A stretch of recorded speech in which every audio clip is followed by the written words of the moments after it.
Well, it's another podcast. Gonna be picking it out.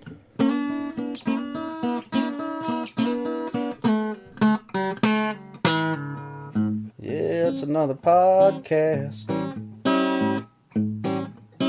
Gonna be picking it out.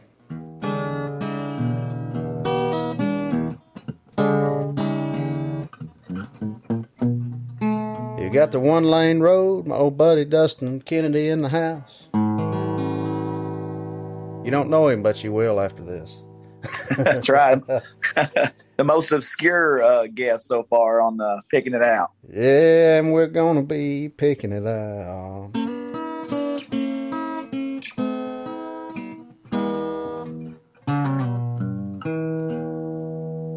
little come and go blues there. I recognized it. I figured you would. I got to figure out a different way to do it. I don't have enough room to like reach around and put that guitar, but I don't have nowhere. I can't just do this because that's why I scoot this mic back like this, because I know I got to put that guitar down and then I bring it in closer. I got. You're going to make a full-fledged studio in there. No, I need to. Barely got enough room to turn around. Well, hey y'all, appreciate y'all tuning back in with us here again, and really been having fun doing this, and just had, as y'all know, I've had a lot of guests that personally I've known, been lucky enough to get to know or work with or different things like that. And I've had a few that people I've never met. And that's kind of fun too. Oh, hey Gracie. Oh, you want to choose right now again, huh? She's been doing this the whole time right before we went on here. Hopefully she'll hush here in a minute. Lay down. We got my old buddy here from the One Lane Road podcast. It's a really cool podcast that I've been on a few times. And him and his buddy Lucas host this podcast. He's a big supporter of independent country guys like myself and the whole independent country scene, and he spreads the word. He buys the merchandise, and he's just a good old boy. And he's also hosted a music festival. Well, he's put on a few shows, but he hosted a music festival, or is hosting a music festival rather. Yeah, man, what's going on with you? How's things in Alabama? First off. Oh man, cold. Really? It got cold quick, didn't it? Yeah, it's like 48 degrees the other morning for some reason, and I couldn't believe it. I mean, usually it's like November until we get any chilly mornings like that, Man, it seems like it goes from 100 degrees to 40 degrees real quick. We don't get much of a spring and a fall, No, hell, we didn't have much of a summer this year. We had too much rain. It never rains that much in the summer. I don't know what's going on. But no, with the music festival, the North Springs Music Festival, it's a real creative title here in North Springs, Tennessee. We're about an hour and a half from Nashville, about 2 hours from Knoxville, out in the middle of nowhere, man. But, you played last year. Weather conditions weren't great last year. Speaking of weather being crappy. Yeah. Yeah. You had a good turnout, though. That was fun, man. Man, in a COVID year where nobody got to do anything, and then just piss poor rain. I mean, there was I was happy with the turnout. There were several people that bought tickets that didn't come, but overall, man, we had a good time out there in the field. That's the only show I did all year. Yeah, and I'd say a lot of artists didn't do a lot of shows. I mean, especially with all that. I mean, it changed everybody's world. Yeah. It was beautiful, man. Like the best October weather you could ever ask for days ahead of that. And I went to a music festival in Lynchburg where they have the Lynchburg Music Festival. They make the Jack Daniels. Oh yeah. Where they have Jack Daniels, and I was laying in the hotel with about a half hangover, and next morning, and just happened to look at the 7-day, and it was just beautiful, beautiful, beautiful. Then it said Saturday, 95% chance of rain. And I said, son of a bitch. Yeah, it's typical. Typical. Anytime you want to put money into any festival or show, it always freaking rains. Yeah, and I've actually scheduled it. It's 2 weeks. It's October 23rd, and so I Googled the last 2 October 23rds, which you shouldn't do. You should just wait and see what it's going to look like. But me being in my head a little bit, I Googled it. So last year on October 23rd in good old Whitleyville, Tennessee, it was high of 80, low of 50, which is good weather. And I Googled the year before, and it was high of 50, low of 30. So I don't know what the hell we're going to get this year. Oh, it'll be good, man. And, you've been promoting the hell out of it. I've seen it a bunch, and I went and checked it out, and it was like, man, you got Alex Williams playing. Man, anybody that ain't heard him, yeah, he is phenomenal.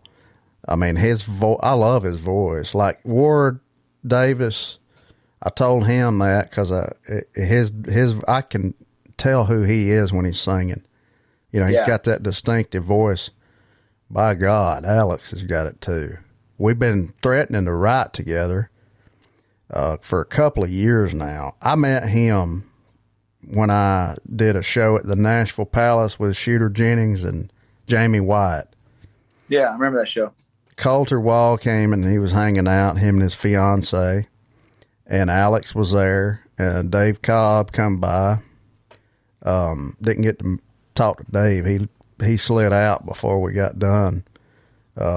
It was a really cool experience, but I have talked to Alex a few times, and man, we threatened to write together, and something always kept coming up, and then COVID.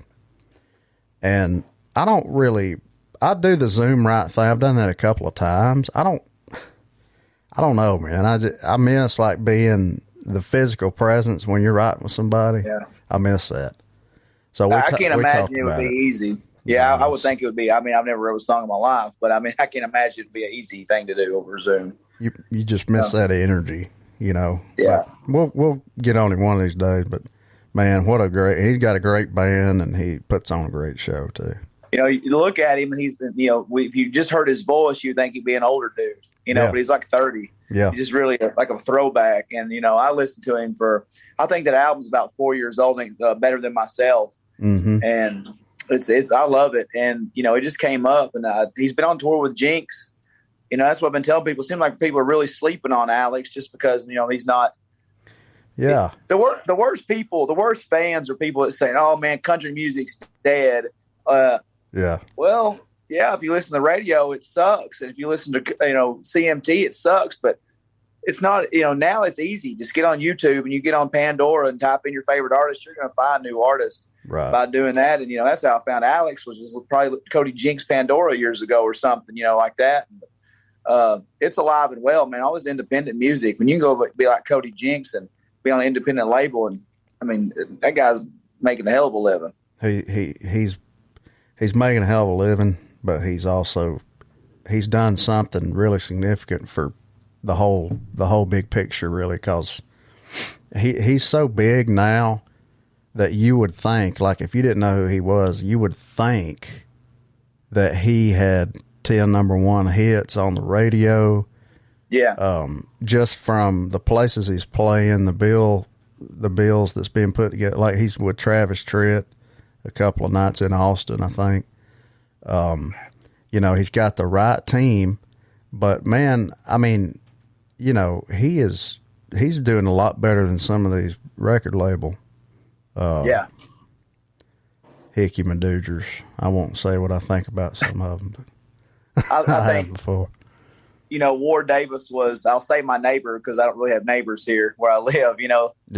My closest neighbor is like, with binoculars across the creek. But Ward lived about 15, 20 minutes down the road when he lived here in Jackson County. And he done a little show at the Bull and Thistle here in town. And it's a little fancy restaurant here in Gainesboro. And he was talking about Cody. And he's like, Cody Jinks says that he's jealous of me because during COVID, Cody couldn't play anymore. And Ward said, yeah, so Jinks is telling me he's jealous because I'm still getting to play little shows here and there. He said, now, mind you, Cody Jinks told me he was jealous of me while he was standing in his 5,500 square foot house. Yeah. Yeah. Ward. Ward is, I love Ward, man. And he's a good dude. Natalie, they're both really good people. It cracked me up when he lived here because I was probably one of the small percentages of people who knew Ward Davis in Jackson County before he became a Jackson County resident, and everybody was like, oh, and I just wanted to do business with him. I just wanted to host a show and get him on my podcast. I didn't care about how famous he was. I just thought we could do business together. Yeah. Yeah. But he's a funny dude, man. Just walking into my favorite little tavern there in Gainesboro, there's Ward. And I walked in one day and he's like, I said, what's Ward? I said, why is Ward so hyped up? And they said, yeah, he's on cloud nine. James Taylor to start following him on Instagram. and he was actually calling Cody that day, and bragging about James Taylor following him on Instagram. It's pretty funny. He loves James Taylor, man. Like more than he probably should. Yeah. That last album of his is so good. I mean, he's so damn good, man. Ward is another one I feel like people kind of sleep on. I mean, I know he's making a living, touring, and he's got a good team also. Been at it a long time. I had him on this show here, and it was during COVID, when all that was going on. So he was still doing a few shows, but not a ton, I think. I love it when he gets on Facebook and, Cody will put something like, got a new album dropping in Ward. So I know 3 songs are good because I wrote them. Yeah. His sense of humor, man. He's a funny dude. It is. And it's cool that they're promoting each other like that. Right. Cody seems to be a champion for a lot of his friends and things like that other artists that are not quite, up here where he's at. But, man, he'll share the shit out of whatever, and he promotes them just as much as he does himself, if not more.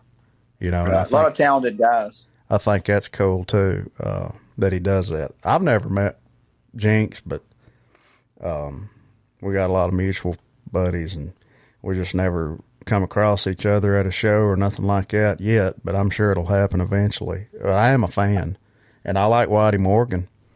I like Morty. I like Whitey. I've only met Jinx briefly. It was backstage at a show probably 2 or 3 years ago, I guess. So when he came to Jackson County, everybody was asking about it. And they kind of had like a little small get-together. And I didn't know about it till it was over, so I was giving him a hard time. I was like, oh, okay, who's the guy that told y'all about Cody Jinx 5 years ago? Mm-hmm. Who knew Ward Davis before they moved to town? I was like, thanks for the invite, pricks. Yeah. I was like, please tell me, don't say Loud and Heavy or Hippies and Cowboys. Name me his 6th most famous song, you hardcore fans, you. Mm-hmm. Nah, but I was just kidding with some people. But I was like, my favorite artist is 15 minutes up the road, and I'm sitting here eating spaghetti with my family. They didn't know about it. Yeah. Well, man, we was talking a while ago about the recent show that you put on. You had Chris Knight. Yeah. How'd that go? I love Chris.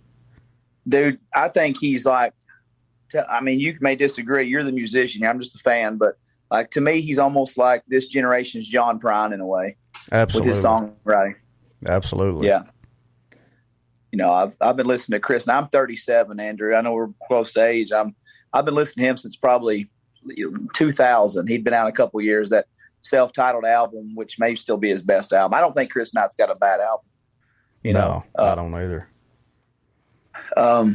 Chris is a different cat, man. He's like, he's very, very reserved, keeps to himself. We've interviewed him on One Lane Road, and he just, man, until we started talking hunting and fishing, he really didn't talk a whole lot. And, but it was just like, that was a goal of mine when we started doing these songwriter series a few years ago. I was like, man, it'd be cool to have Chris Knight, just because I think people in this area especially would love listening to his songs. We all grew up on them, essentially.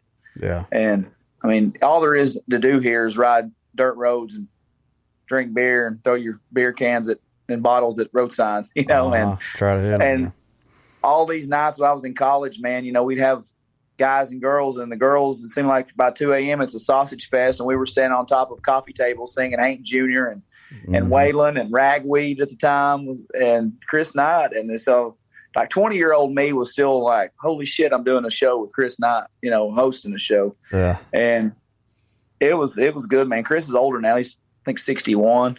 Yeah. Or something. But, man, he kept himself all day. I showed him the dressing, got him in the dressing room. And, kind of a funny story.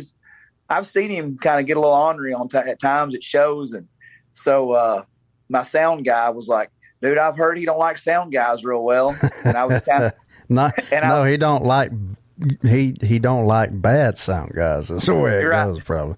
And all I said is we were setting up the venue, and I said, it sounds like you need to bring your A game tonight, Andy. But don't give him a reason to hate your ass. Right. And so I got there, and Chris had already. I went home, and I came back, and Chris was doing sound check, and he's like, dude, he's already on me. I said, what'd you do? He said, I said, how's that sound to you, Bubba? He said, he asked me, who's Bubba?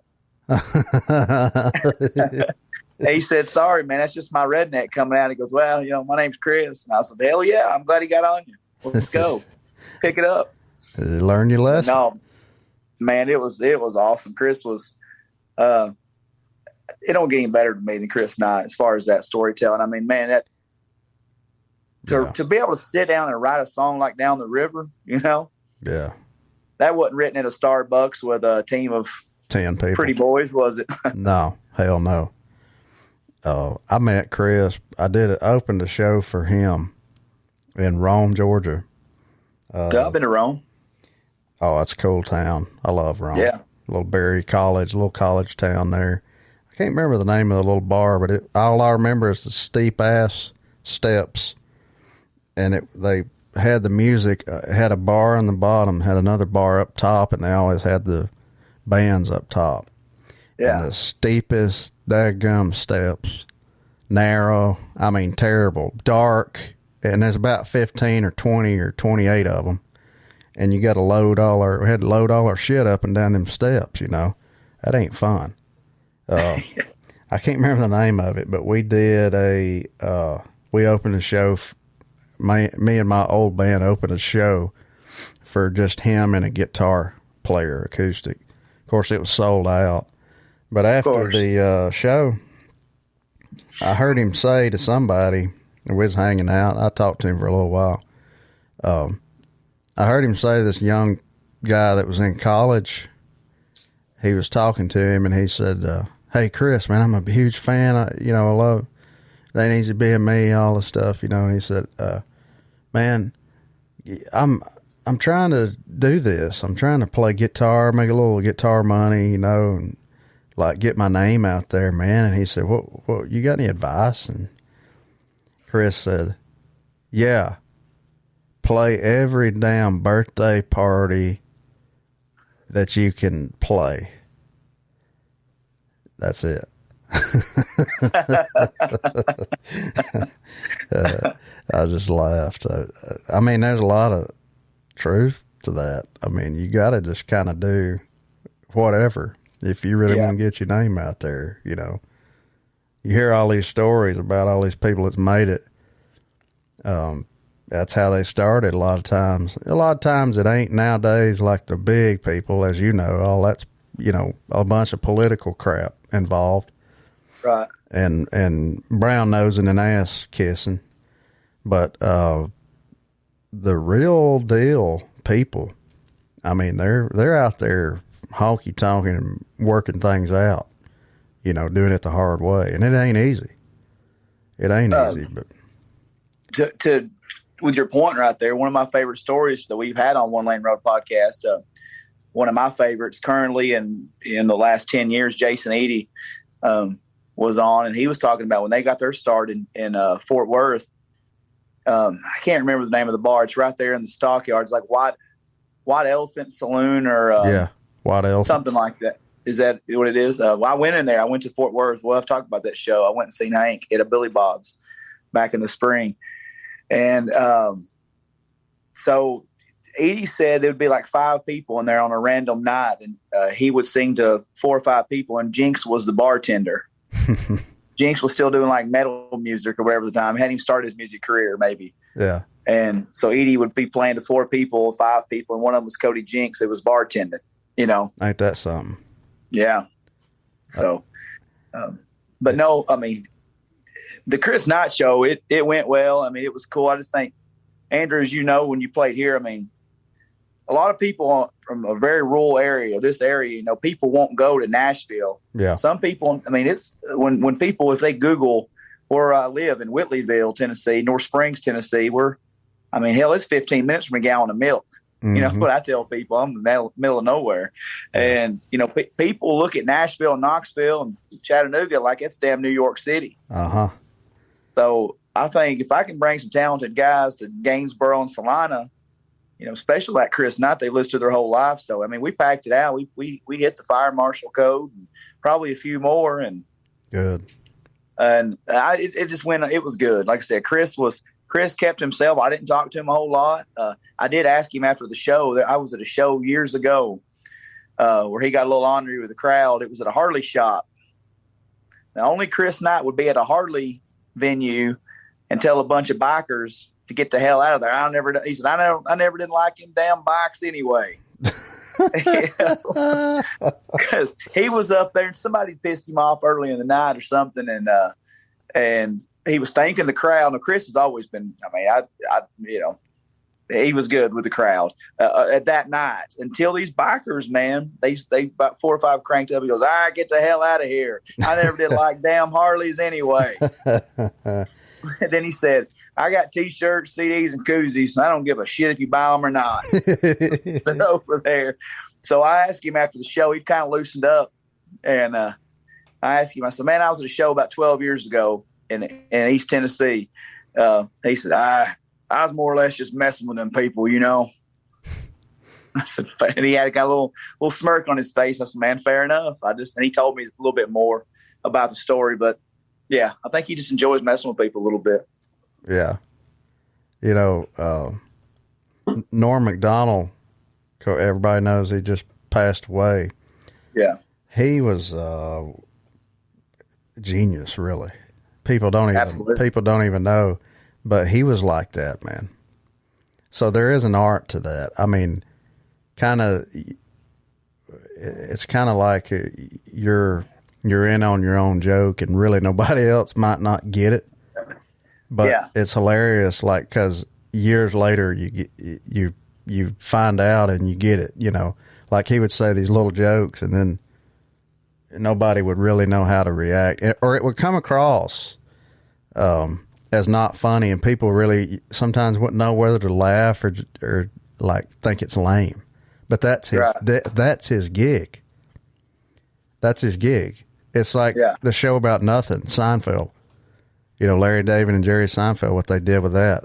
I mean, that's never been done before, but it's freaking genius.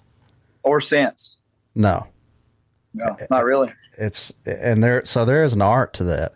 And especially to do it where nobody really can tell, is he pissed off? Or maybe he's just dicking around, there's an art to doing that the right way. I respect people like that can pull that off. They do. You were the first of the songwriter series to kind of go back for everybody, and basically I'll tell everybody, like I said, to get artists, and I'm not talking about just like little cover bands that are playing your little bar on a Friday night. I wanted to bring in real talented musicians that were singing real country music, because there's 2 types of people. There's the ones that bitch about country music that only listen to the radio and CMT, or God love our legends, Hank Jr., Waylon, George Jones. I love those 3 as much as anybody, Merle Haggard, Johnny Cash. But people, there's still like a section of the world, especially in these little towns that they're like, oh, this is the only country music. I'm like, no, there's a whole section of people. And so I made it a goal of mine to start bringing those people to this area and be like, no, this is country music too. Just, you got to get off your ass and find it. And so you were the first show, and that came the idea where it was going to be like a smaller 50-seat room, that real intimate venue. Yeah. I went to a show at Jeff Cox's house in Lexington where it was Justin Wells and Jason Eady. And I remember sitting on my cooler in the back of the room drinking beer, listening to these guys play acoustic on a stool. And I thought, man, that's where it's at. And we ended up going a little bit bigger with, your show and beyond. But you were the first one. I think that was in January of 2019 when we had that show. It seems like. And, and people around here aren't used to going and listening to listening rooms, right? Yeah. And we struggled with that night. I know what's coming now. And Lucas, this is why Lucas quit coming to my shows, because I've got to be the politic. I'm running around. I sold the tickets. These are my friends. Lucas don't get out much. And I told people to kind of hush for a couple times. Yeah. And then Lucas is like, I'll handle them. And he kind of got on them. And it's like, fuck, discipline children. Yeah. The children are the wrong, but they get mad and pout at their parents. And Lucas, everybody was like, Lucas is being an asshole for telling us to be quiet at a concert, a listening show. So finally, everybody listening, Andrew goes, hey, y'all, am I playing too loud for y'all in the back? I don't want to ruin your conversation. And the whole room goes. But then we end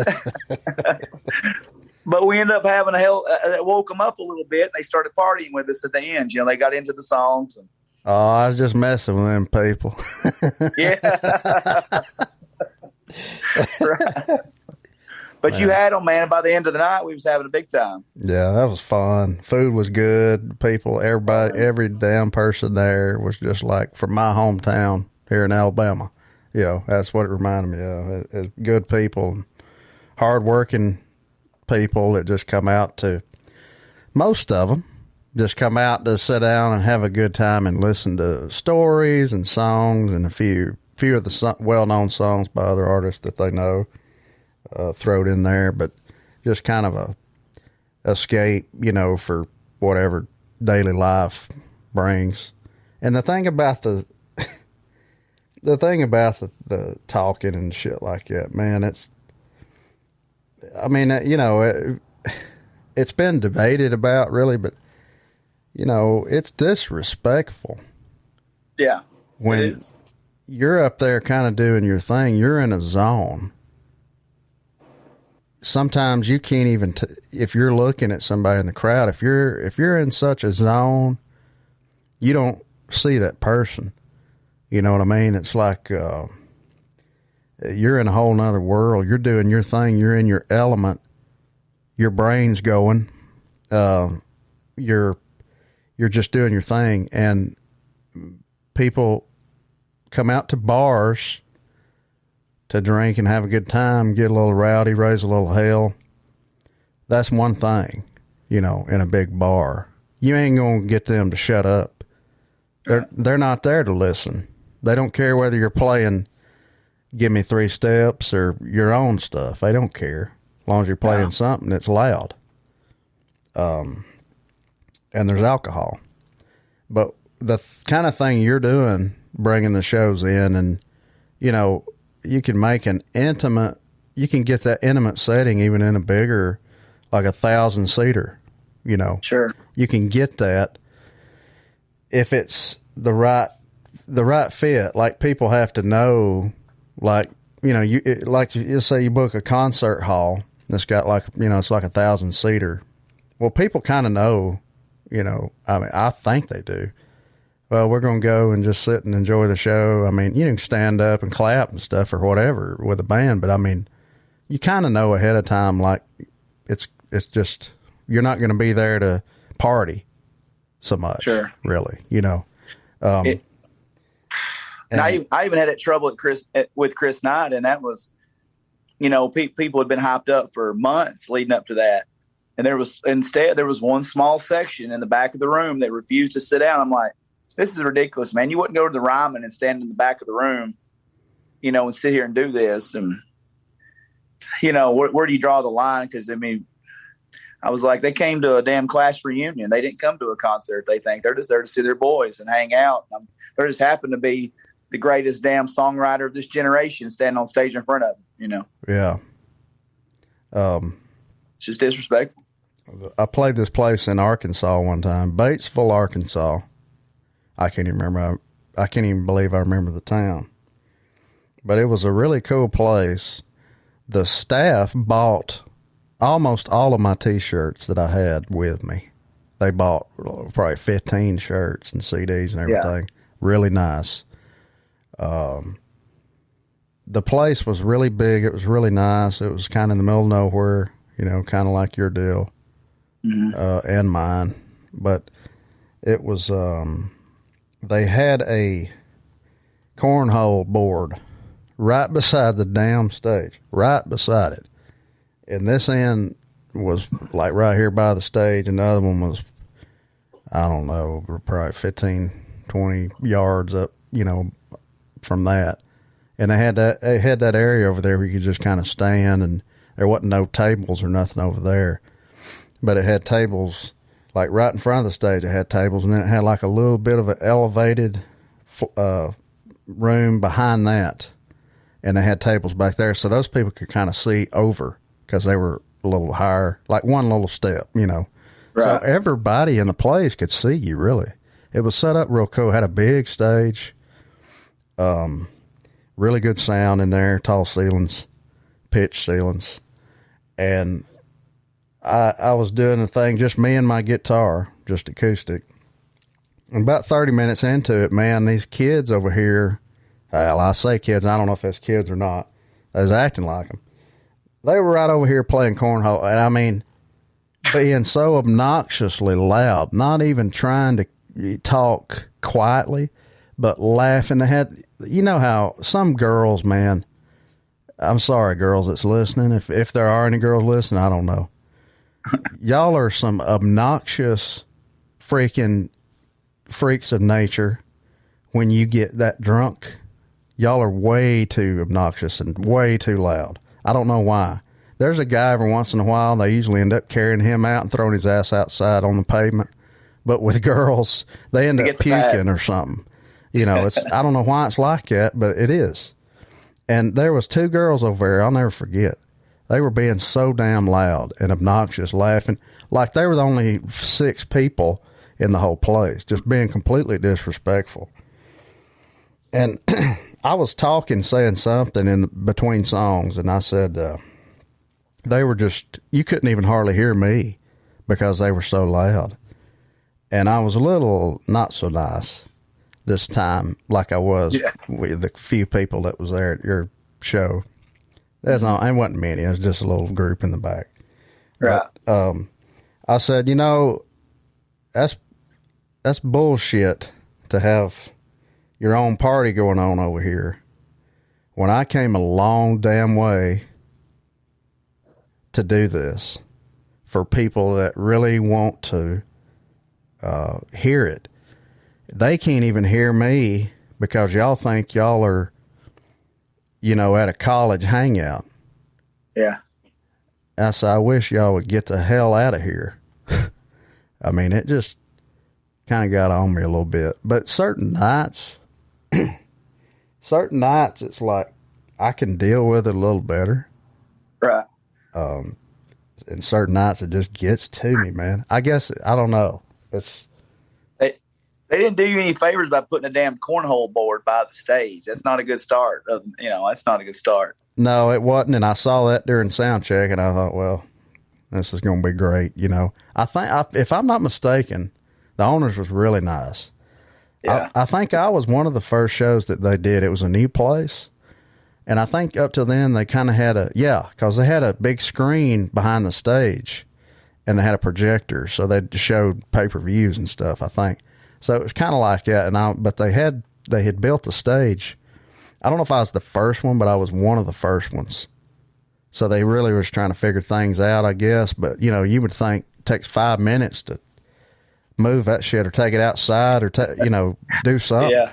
But yeah. I saw Edie one time in Knoxville, and it was like the most random place. Like his talent way, exceeded the venue he was playing at that night.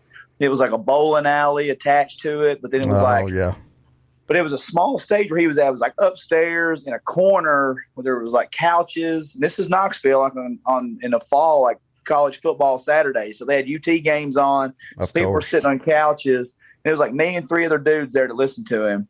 And talk about girls. There was a group of 4 that sat down. And like they were like 38-year-old soccer mom wasted. They were all college roommates from back in the day, early 2000s. They met together to do a 5K, and they didn't give a damn that Jason Eady was up there singing. They were just having their little Valley Girl, over the top. You know, it was bullshit. You know, and it's like, and they were all hot, and it still didn't matter because it was annoying. You know, it don't matter how girls, if you're listening, it doesn't matter how hot you are. If you're at a concert, shut up, shut up, and just. Don't be loud. People are not there. Guys, single guys, you know, they come to, they're at bars usually. They go to bars to find the single girls, and they got their own thing going on. This is kind of a whole different atmosphere here. Oh, she's back. This is kind of a whole different thing. And she's got a full bowl of food there. I don't know. She's just being mouthy, I guess. But yeah, it's rude, man. I mean, y'all don't do that shit. Don't do it. Yeah, don't do it. If you want to talk and stuff, go to a bar where either their cover band's playing or they're playing UFC fight or something. Or them Chippendales dancers or whatever the hell they do. Don't go to a listening room type venue where, you know, this is like supposed to be an experience. This is supposed to be an escape for you, for your daily hell that you go through at work and maybe at home. And it's supposed to be an escape for all that. Right. We're not going to, you know, disappoint you. Just enjoy it. You know, let us entertain you. I gripe so much on Facebook and the podcast about how people acted. And like I said, they didn't act terrible with your show, but I was like, guys, if y'all come to Jason and Courtney, because we had Jason and Courtney like 6 weeks after you. And it was like weirdly quiet. It was like weirdly quiet. They killed it. And everybody was like, you know, I was like, oh shit, I've ruined it. Afraid to clap. Yeah. I mean, I think I'd walk over. Y'all did a giveaway or something in the middle of that show, I think, and you even got on the mic then and said, "Guys, you're just trying to be nice about it." You probably knew them. I'm sure you knew everybody there. You're just trying to be nice about it. As the night went on, you come up there on the mic. I took a break or something, I think, or maybe it was when it was over. I don't know, but you said something like about them, you know, carrying on and everything, and. I mean, yeah, it was. I ended up staying at your place. Which, by the way, thank y'all for letting me stay with you. Stay the night. Man.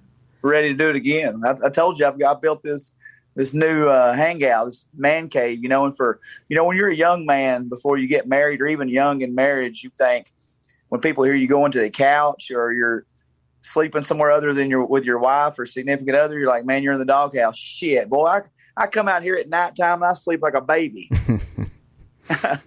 My wife would get so pissed at me because we have the youngest, we have the 2-year-old. And I'm just like, honey, I'm going to go out to the building and watch some TV. I got some stuff on DVR. And she'll say, you're coming back? And I'll say, yeah, shit. 5 o'clock the next morning, I'm out here snoring, son, just laid out. It's beautiful. But yeah, we've got a space for you next time you come down. I hope you got the WWE network dialed up. Yeah, that's what's fun. I didn't want to bother you the next morning. I posted something on Instagram. I was like, Andrew's probably still asleep. And you liked one of my posts. And I was like, he's up. And you're like, have you seen this on the WWE network? Yeah. We sit there and watch wrestling half the day. We watched like Starrcade 96, I think. Wasn't that what it was? From Nashville. Yeah. It was from Nashville. Yeah. Man, speaking of which, I mean, we're bouncing around, but like, dude, I hate the Peacock network. I do too. It sucks. So, God, it's god awful.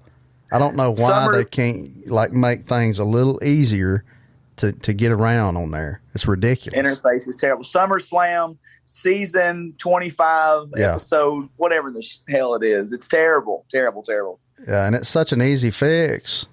If they would just fix it, it'd be easy. It's not hard. Dude, I watch the network all the time, and I just cannot mess with Peacock just because the interface is so bad. That's bad. You're right. Yeah.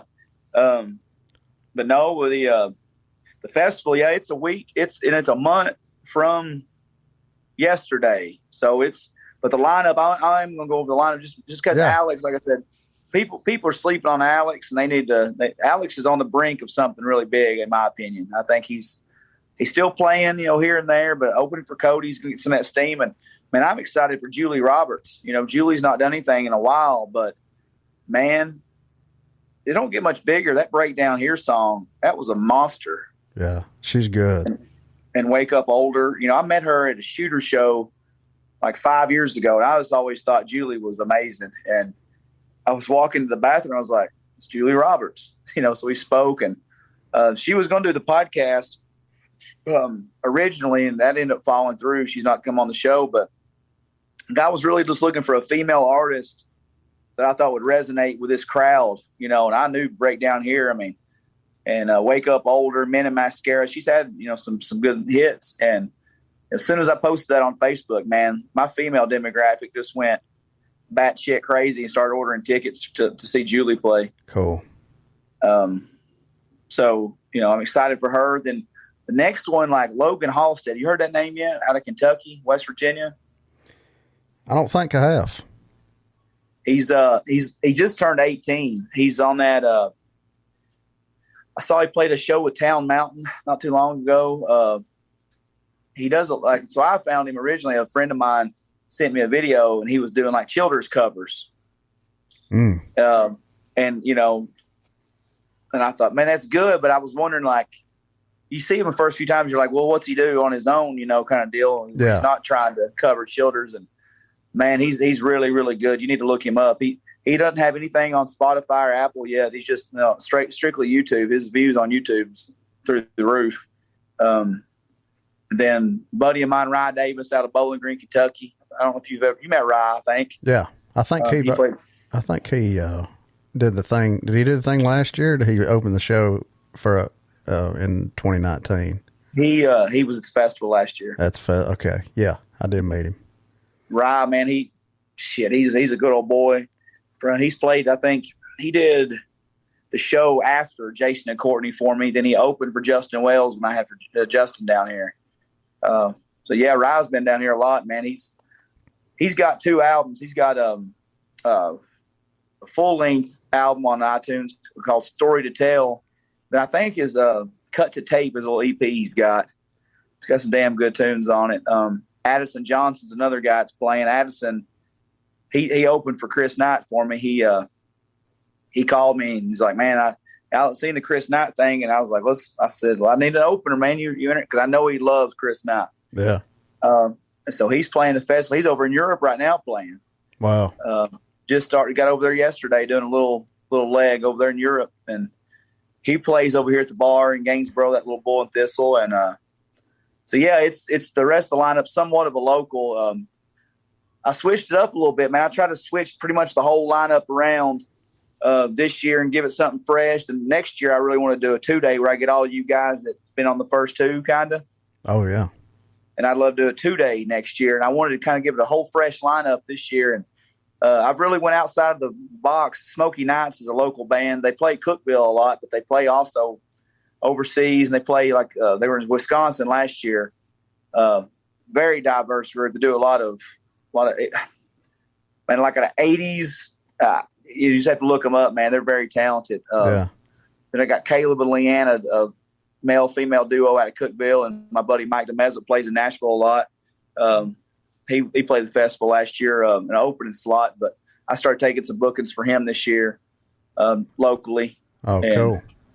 But no, tickets, if anybody's listening, tickets are on eventbrite.com, and it's so it's just in a big field, 25-acre field here on my farm. So it's a really nice visual out here in the middle of nowhere. Yeah, it's a cool place out there too. And when he says in the middle of nowhere, he means it.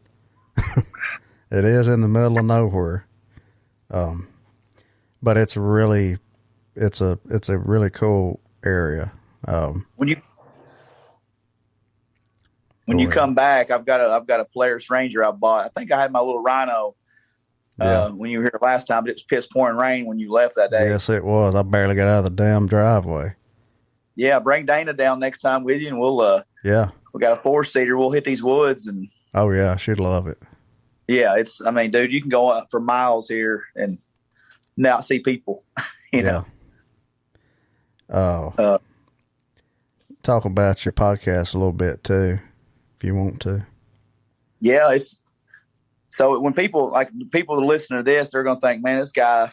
So I'm like to be the middle of nowhere and not be famous. I've met more famous people and run into, dumb luck with stuff like that. So people's always like, how in the hell do you find these people to be on your podcast? So when Lucas approached me like 5 years ago, he said, hey man, I listen to a shit ton of podcasts. Let's do one.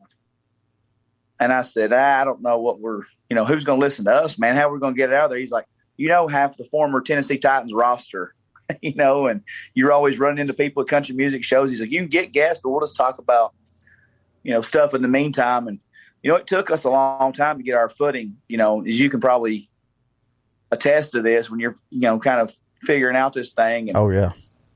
Early on, I was trying to be DK, not just Dustin Kennedy. Like they always said, Johnny Cash, but when he started calling him Cash, that was the crazy one, and yeah, that's kind of the, like, I'm Dustin Kennedy, but boy, that DK back in the day raised a lot of hell. Yeah. So people wanted to hear DK stories, and I'm married with kids now. Some of them stories don't need to be told. Oh yeah. And Lucas was in a very corporate role at the time we started, and he had to be careful.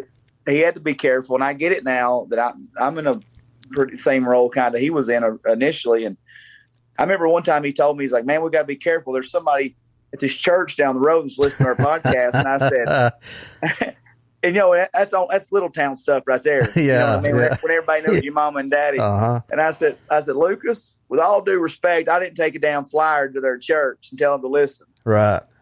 Yeah. And I said, so, well, let's just be us. I said, I don't want to give our listeners, whether it's 10 or 1,000, I don't want to give a damn watered down version of the One Lane Road podcast. No. And people don't want that either. No, I mean, and we end up telling stories, and, some weeks better than others, but man, we've had some great guests on there over the time. And sometimes it's just ribbing on our wives, making fun of our wives, or, I mean, my wife got to talking. She'd come home from town or wherever she go out to the grocery store. She said, if you don't leave my damn name off that podcast. Yeah. Because I'd make fun of her for this or for that. A lot of my buddies would be giving her a hard time. And shit, man, we've had several, Tennessee Titans in the past. Like I said, you were on there. Of course, Lucas hates it. Lucas is a year younger than me, and he doesn't love nostalgia. Everybody loves nostalgia, what you grew up on, Sure. And he finally, at your interview about broke him. And then my buddy Chris Raines come on. Even Keith Bulls that played for the Titans talked about it. That's about the sixth person that's our age said. He said, what the hell am I missing? Does everybody our age have to talk about professional wrestling? We went for about 3 hours, I think, on one of them. I think we can. Yeah. And that was just because Lucas was doing this because he was tired of hearing about wrestling. But I just don't understand how you can grow up in the 80s and 90s and not have just a soft spot for all that stuff. Not just pro wrestling, but, And it's like it was so big back then. Yeah. I mean, how could you be, how young we were back then? That was the perfect age to really be into this thing. I told Eric Bischoff, I said, man, when very first time I ever met him in person, I was in Cody, Wyoming, where he lives. We went to that Silver Dollar Saloon. Yeah. I said, we didn't talk wrestling much. But I said, man, I just want you to know from a business standpoint, because I know you'll respect, hearing this from a business standpoint, because I'm business minded and you are too. Whenever the NWO came out, and then whenever you joined, I had to have a T-shirt. I wore it to school. About 20 other guys wore theirs. We walked around doing this all time. It was the coolest freaking thing. Like, I felt so cool on top of the world to do this right here, and just for somebody, you know, like to know what that was. It's like, we're in. I felt like I was in it, you know? And I said, hell, if you were in WCW at the time, you probably could have been in it. I said, dude, I mean, we saved our allowance money, me and about 4 other of my friends, every month. Paid $29.99 for every single pay-per-view that WCW put on up until the 2000s, early 2000s. Right. Just so you know. And it's, how could you not have been, I mean, everybody's into their own things, you know, but I mean, pro wrestling, especially in the 90s, was pop culture. I mean, it was freaking huge. I've still got, thanks to the website, homage.com, they have all kinds of throwback. My boy Brandon Cooper, a buddy of mine work, put me on it. I was like, where'd you get that shirt? He had the Happy Gilmore gold jacket, green jacket, who gives a shit shirt, which is my favorite movie quote ever, you know? And yeah. he's like, dude, you're a pro wrestling nerd like me. He's like, go to homage.com. They've got it. And I ordered like $120 worth of t-shirts. My wife about killed me, but one of them was the NWO shirt, you know? Oh, it's stupid. Yeah, I went a little crazy buying t-shirts for over. But yeah, I've still got the NWO, and it's 25 years later. Yeah, I've got the original one still. Yeah. You know, and Lucas will argue with me. He'll say, you know, I got it. He's like, I watched the pay-per-views with you guys then, but what's so damn important about it now? I said, dude, I'm talking about Hogan and Warrior to Sky Dome at WrestleMania 6. I said, we're not talking about the damn Miz. No respect, disrespect to the Miz, but we're talking about old school stuff. Yeah, man. It brings you back. Nostalgia it's like a drug almost. I get lost and caught up in it sometimes, man, especially, you know. Well, even fashion right now, man, you look at a lot of these people, jorts have made a comeback. Mullets have made a comeback. Yeah. Like all this like NASCAR shit. Like people will wear like tacky Dale Jr. or not Dale Jr., Dale Earnhardt t-shirts. And from they would find it a Goodwill or something. And people are wearing them like fashionable. Yeah. And it's just all 90s stuff. You know, these high-waisted mom jeans that should not be worn, but they were worn in 93 and they're back. You know, it's just everything comes back. But, you know, we talk about wrestling.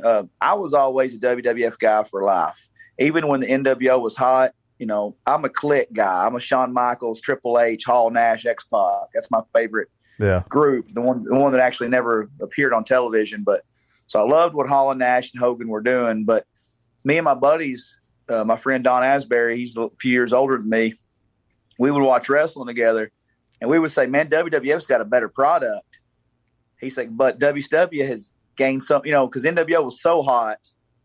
I think early 97, WWF really started putting out a better product with Austin being edgy and, you know, Rock that summer, you know, turned heel and DX was getting to be a thing, the Kane storyline. Yeah.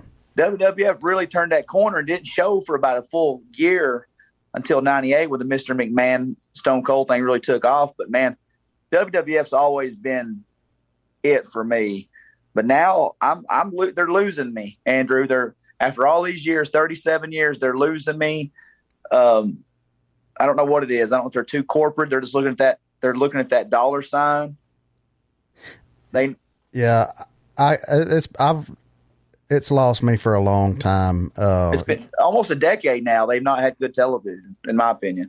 I think you've been into it longer than I have, because after the sale of WCW in 2001, I watched the WWF for probably until about 2005 or 6.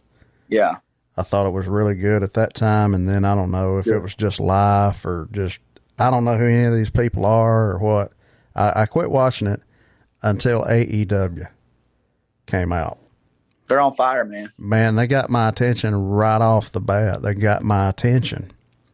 And me and Dana went to a show before COVID hit. We went to Dynamite. And it's just... Did you go to one in Alabama or did you go to the one in Nashville? We went to the Huntsville one.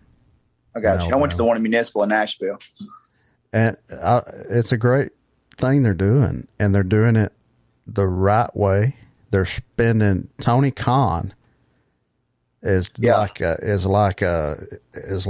Steve Jobs almost, but he just got all this crap going on, man. But he's so smart. He's not afraid to spend his money. Right. I mean, they are spending some money hiring who they've got on their roster. You know, it took some money to get CM Punk out of retirement. Oh, I mean, can you imagine? And what's to come? Who the hell knows? I mean, they got all kinds of tricks up their sleeves, man.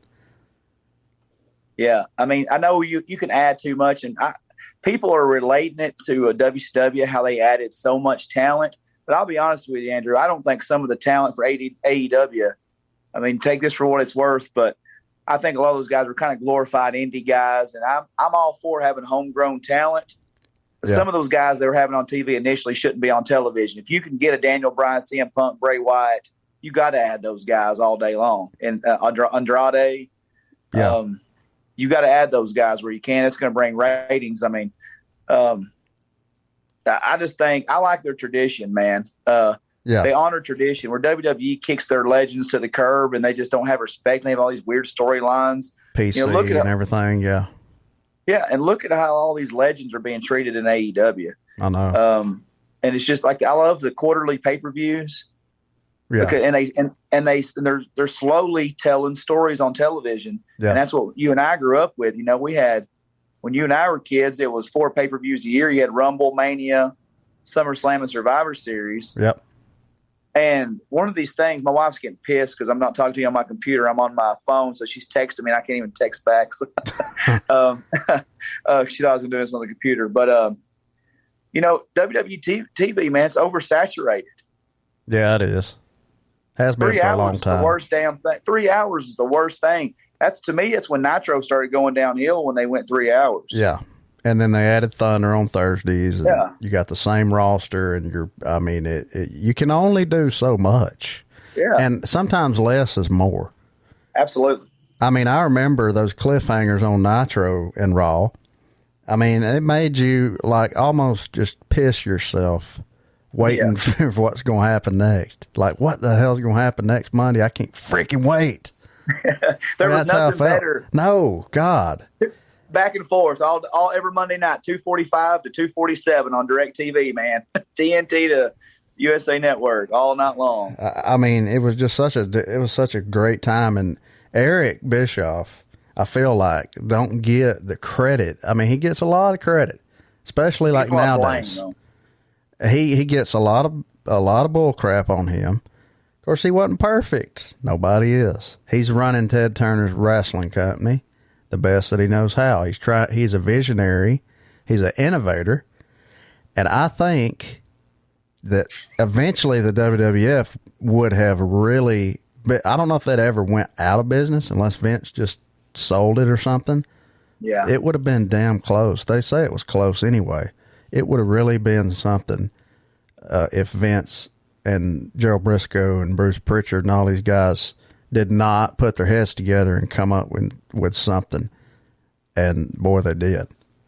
But that Attitude Era changed the game completely. But, did Mr. McMahon, did that come from Eric being the NWO leader? Did he think, that might work, I don't know. There's early footage from like 93 out there. It's very obscure footage, but Vince McMahon went to USWA in Memphis and feuded with Jerry Lawler. And that was like the first remnants of the Mr. McMahon character where that was, years before Bischoff. So, maybe the influence from Eric, I can't imagine the pressure Eric was under dealing with all the egos. Vince McMahon is the man in New York, right? Oh, yeah. I mean, Bischoff had all these guys who had creative control in their contracts with Hogan and Savage and Flair and Hall and Nash. Hall and Nash would say they would just stir the pot all the time, trying to get raises and, New York, we did this and all that, and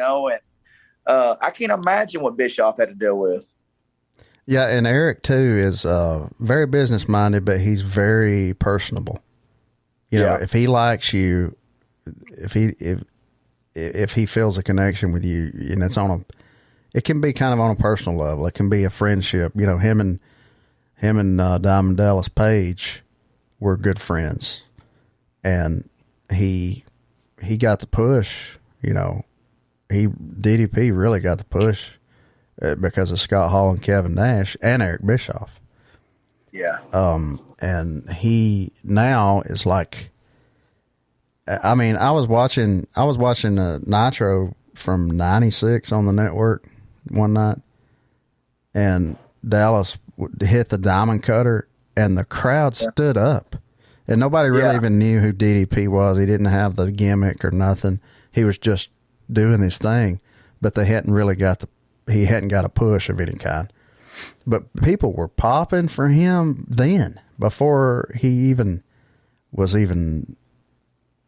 DDP, you know. I mean, he was DDP, but he was like, nobody knew, nobody really knew his gimmick. And there's evidence of that is, you can be the friends with the boss all you want, but when he went out, I think it was in New Orleans at the Superdome, when they threw him the NWO T-shirt and he joined, then he hit, then he hits Hall with a diamond cutter. Dude, that place went nuts. And I mean, that, he was over. He was over whether he was friends with Bischoff or not, Yeah, and that was the moment for him. He's talked about that. And then Randy Savage agreeing to take the diamond cutter after that. When they had their feud in '97, they had several matches that were like match of the year. He still got the trophy from PWI. I think it was Spring Stampede '97, Great American Bash. They did it again. It's one of those. I think it's Great American Bash '97 match of the year. He's still got that. I've seen it. It's at his performance center in Smyrna, outside of Atlanta. But yeah, man, it was just such a time. And I mean, it's like old TV shows for me. Like, I can think back watching those old TV shows with my grandparents and my mom. I still watch them sometimes when they come on, a lot. And it just, I don't know, it's like gives you a good feeling or something, Well, when we grew up, it was, we were in a very network driven, but also like sitcom driven world where it was feel good comedies, family friendly comedies. And now it's all like in my favorite Andrew Pope song, Everything Changing But Me, talking about the reality TV. Reality TV is the worst damn thing that ever happened to television. Yeah, for old country boys like us that grew up on sitcoms like, Andy Griffith and even stuff like when we were teenagers, Fresh Prince of Bel-Air and Urkel and Urkel might be a stretch. I hadn't watched that in years, but you know what I'm saying. I watched it every Friday night, man. If I wasn't playing ball, I was watching TGIF, But even before that, in the 80s, Magnum PI, MacGyver, Cheers, all of it, MASH, all of it. Yeah, man, it was just it was a different time, and it was good memories. It was like things were simpler back then. We had 3 or 4 channels. That's it. Now you got all this shit on the apps on your phone. You got streaming. You got apps on your TV. You got satellite channels with 500,000 channels on there. You don't watch none of them. No, maybe 10. And I just miss it, man. I miss the simpler time. I love technology. I miss the simpler times, and I don't. And that's what we do, the nostalgia stuff all the time on there. And he just doesn't. He'll give me a hard time, but we've done like comedy movies brackets. We'll do like, especially during March Madness time, we've done like a '90s rap bracket. Which was pretty fun. California love all day long, of course. But I get it. I'm a sucker for nostalgia, which I think it's just crazy to me. We butt heads over it all the time, but yeah, it's a fun podcast, man. If anybody's listening to it, just want something to. It's just common life. Like we do have guys like Andrew and Jason Eady, Chris Knight's been on, Justin Wells. I've interviewed a ton of my favorite musicians. Then we'll have some former Tennessee Titans, but sometimes the most fun shows we ain't got nothing to talk about. And we started the show earlier, maybe 3 weeks ago, and somebody texted me, he's like, I didn't think the first 20 minutes of the One Lane Road podcast would be penis stories. He's like, but here we are, you know.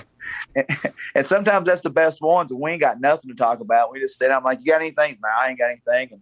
And I'll credit Lucas because I'll format the show. If I get I'm the one that gets our guests and does our social media, but Lucas is such a damn genius when it comes to just, I mean, he's so witty.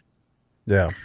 So that's what was frustrating for me early on the podcast when I felt like we were giving him a somewhat watered down version because I knew how damn funny Lucas was. And boy, the day he walked in, he quit that corporate job. We took about 11-month break and came back late 2018. And he was like a smile, like a Cheshire cat. And I said, what's up with you? He's like, I quit my job. Let's roll. And that son of a bitch has been money ever since. Like, he don't even want to know what we're talking about, Andrew. We'll just sit down. He's like, what do we got? And he's like, nah, let's just talk about it. Yeah. He's just so quick witted and ad libs everything. You know, that's what people want to hear, man. Yeah, I mean, it is. It's just being real and not rehearsing nothing. I try to do that here. You know, sometimes I'll make notes if I've got somebody on that, you know, I need to say all the stuff they've done or they've been in or they've won an Emmy or whatever. I just don't. I want, out of respect to them and what they've accomplished. I want to get that right. Otherwise, I don't make notes. I just wing it. And they do too. And the first thing, I mean, one of the first things I'll say before we hit record, you know, I don't want this to be like an interview, really. I might ask you questions, but it'll just be like two old buddies talking, you know, like almost like we're sitting here in the room doing and not even recording, because I enjoy that. You know, because it almost feels like you can, hey, I know these guys already. Never even met them, but I know these guys, you know. I mean, they ain't trying to be nothing. They just hit record and they're just shooting shit. That's the best kind, man. And, you know, Edie texted me after that. Of course, I mean, you and I had never met. Yeah. When that's why I was like, damn. You know, I text you as soon as it was over and we started lining up that private show or that acoustic show. Yeah. And Lucas was like, did y'all just become best friends? I was like, dude, if you can talk Hank Williams Jr., Shooter Jennings and pro wrestling with me, yeah, we're best friends. Me and Andrew Pope's best friend, you know. We can do karate in the garage. That's what I said. Right. And Edie texted me the first time we done he's like, dude, thank you. He's like, I don't even like interviews sometimes. He's like, that was just a conversation. You know, that's just like a fun conversation. That's what we try to be, man. And it's just simpler that way, man. Nobody wants to, you know, the worst thing you can do is like all musicians, they hate being asked who's your favorite. And, you know, what's your favorite song to play? Yeah. No. Same stuff, man. I believe in bullet points and just go. Yeah. You know. How was that Hank show at Billy Bob's? I get so pissed off when I hear people say, I went to a Hank Jr. show and I won't be back, man. He don't even remember the words to his own songs. He was too drunk. I'm like, he wrote that song in 1978. How about a lot of times he's put more of a modern spin on it, or, you know, or just changes it up. And that's it. He's always done that too. All through the 80s, he did that. You know, if Hank Jr. lives to be 102 years old and they walk his little ass out there on stage, I will go and buy a ticket and see Rockin' Randall Bocephus until he can't do it again. He's the best of all time, in my opinion. Damn right. People have no idea. No idea. I had Billy Earhart on here. Have you heard that? Watched it? Dude, I've got that one saved to listen to. I've been slacking on all my podcasts. I'm really interested and excited for that one. We did one because people requested it, just about the Hank years. You know, we did one, you know, the whole thing, but I'm calling it kind of part one. It was a few months ago. We did part two. I said, Billy, is there any way that we can just do a Hank? Just let me Hank your chain, you know, because people want it so bad. And you know, he's, oh yeah, man. If that's what they want. Yeah. Well, ain't no problem at all, man. Appreciate you having me. I mean, I've known him a long time. He's cool. He didn't get no cooler than Billy E. I've been really looking forward to listening to that one, hear those stories, man. I've never met Hank Jr. or anything, but like just the bravado that guy has. Like, you know, I love when he gets on stage and he starts talking through his stuff. He's like, went on a roll when I was 8 years old. Yeah, that was real. You know how he does that. You know how he does that, and he'll say, I went on the roll with Waylon Jennings. Yeah. When I was 14, you shouldn't be on the roll with Waylon Jennings. You know, at 14, and you know, June Carter Cash is my godmother, and he'll just he'll pander to the crowd, but like in his own way, he'll say, yeah, you know, I don't do a lot of shows. It's time to help do his gun and his fishing, and you know, I go turkey hunting. I was in a show in Indianapolis one time. They called me, said, you want to go play Poughkeepsie, New York? I said, shit, no. Mm-hmm. You know, he just has got his own spiel, man. And I can damn near quote it sitting there in the crowd. But dude, he's the best, man. He is. He's the best of all time. An entertainer. I mean, my God, you know, he's never, he could take off I think he's done that. Just take off for a whole year, come back, and then nothing's changed. They're still showing up every age you could think of people. I've been to so many Hank shows. The best one I ever went to, I want to hear about yours too, your favorite one, but the best one I ever went to, it was at Oak Mountain Amphitheater in Pelham, Alabama. And it's this really cool place outside of Birmingham. Yeah. And it was in 2002. I had just turned 16. And me and a buddy of mine bought tickets. And in my little 95 Ranger, we 5-speeded up Interstate 65 and got down there early enough where we could park close to the bus on the other side. There's 3 other guys there that looked like they were PBR bull riders 50 years ago. And they had the Western, I mean, not like the couple of stripes Western shirt, but like the patterns and everything. You know what I'm saying? Yeah.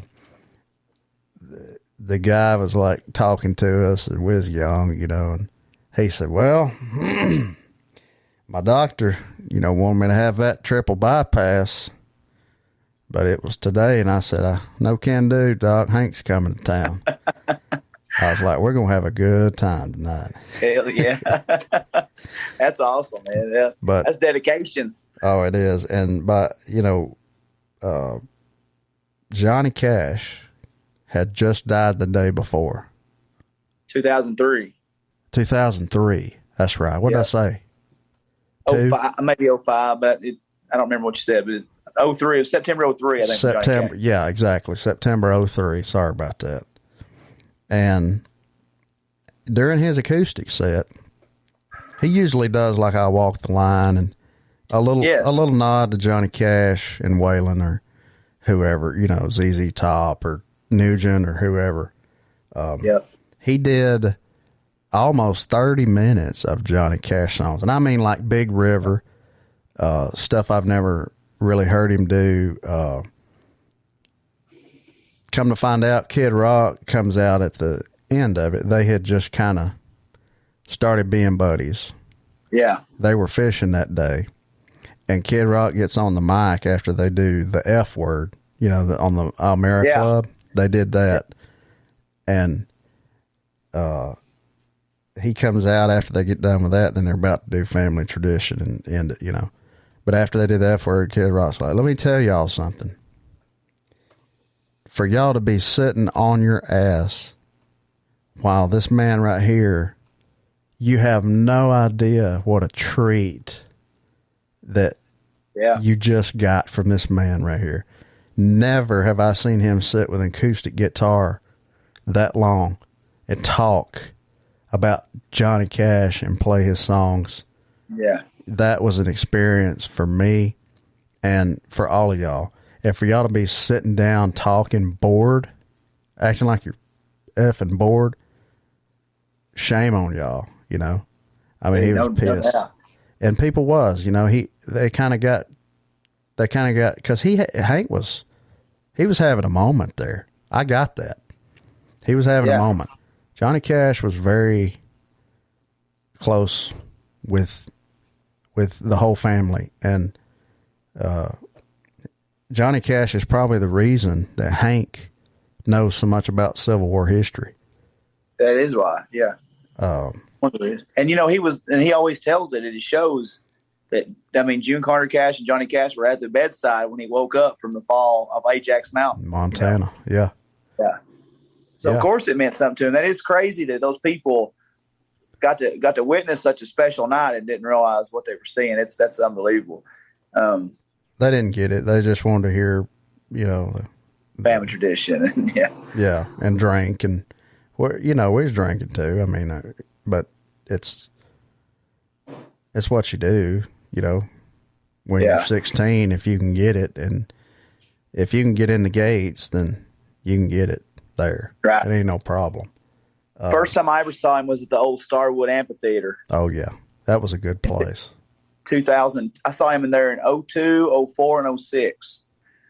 One of my favorite shows I ever saw him was in Knoxville, and it was the first time I ever been at a show at Thompson Bowling Arena. So I drank the whole time from Cookeville there, not knowing it was on a college campus and they didn't sell booze.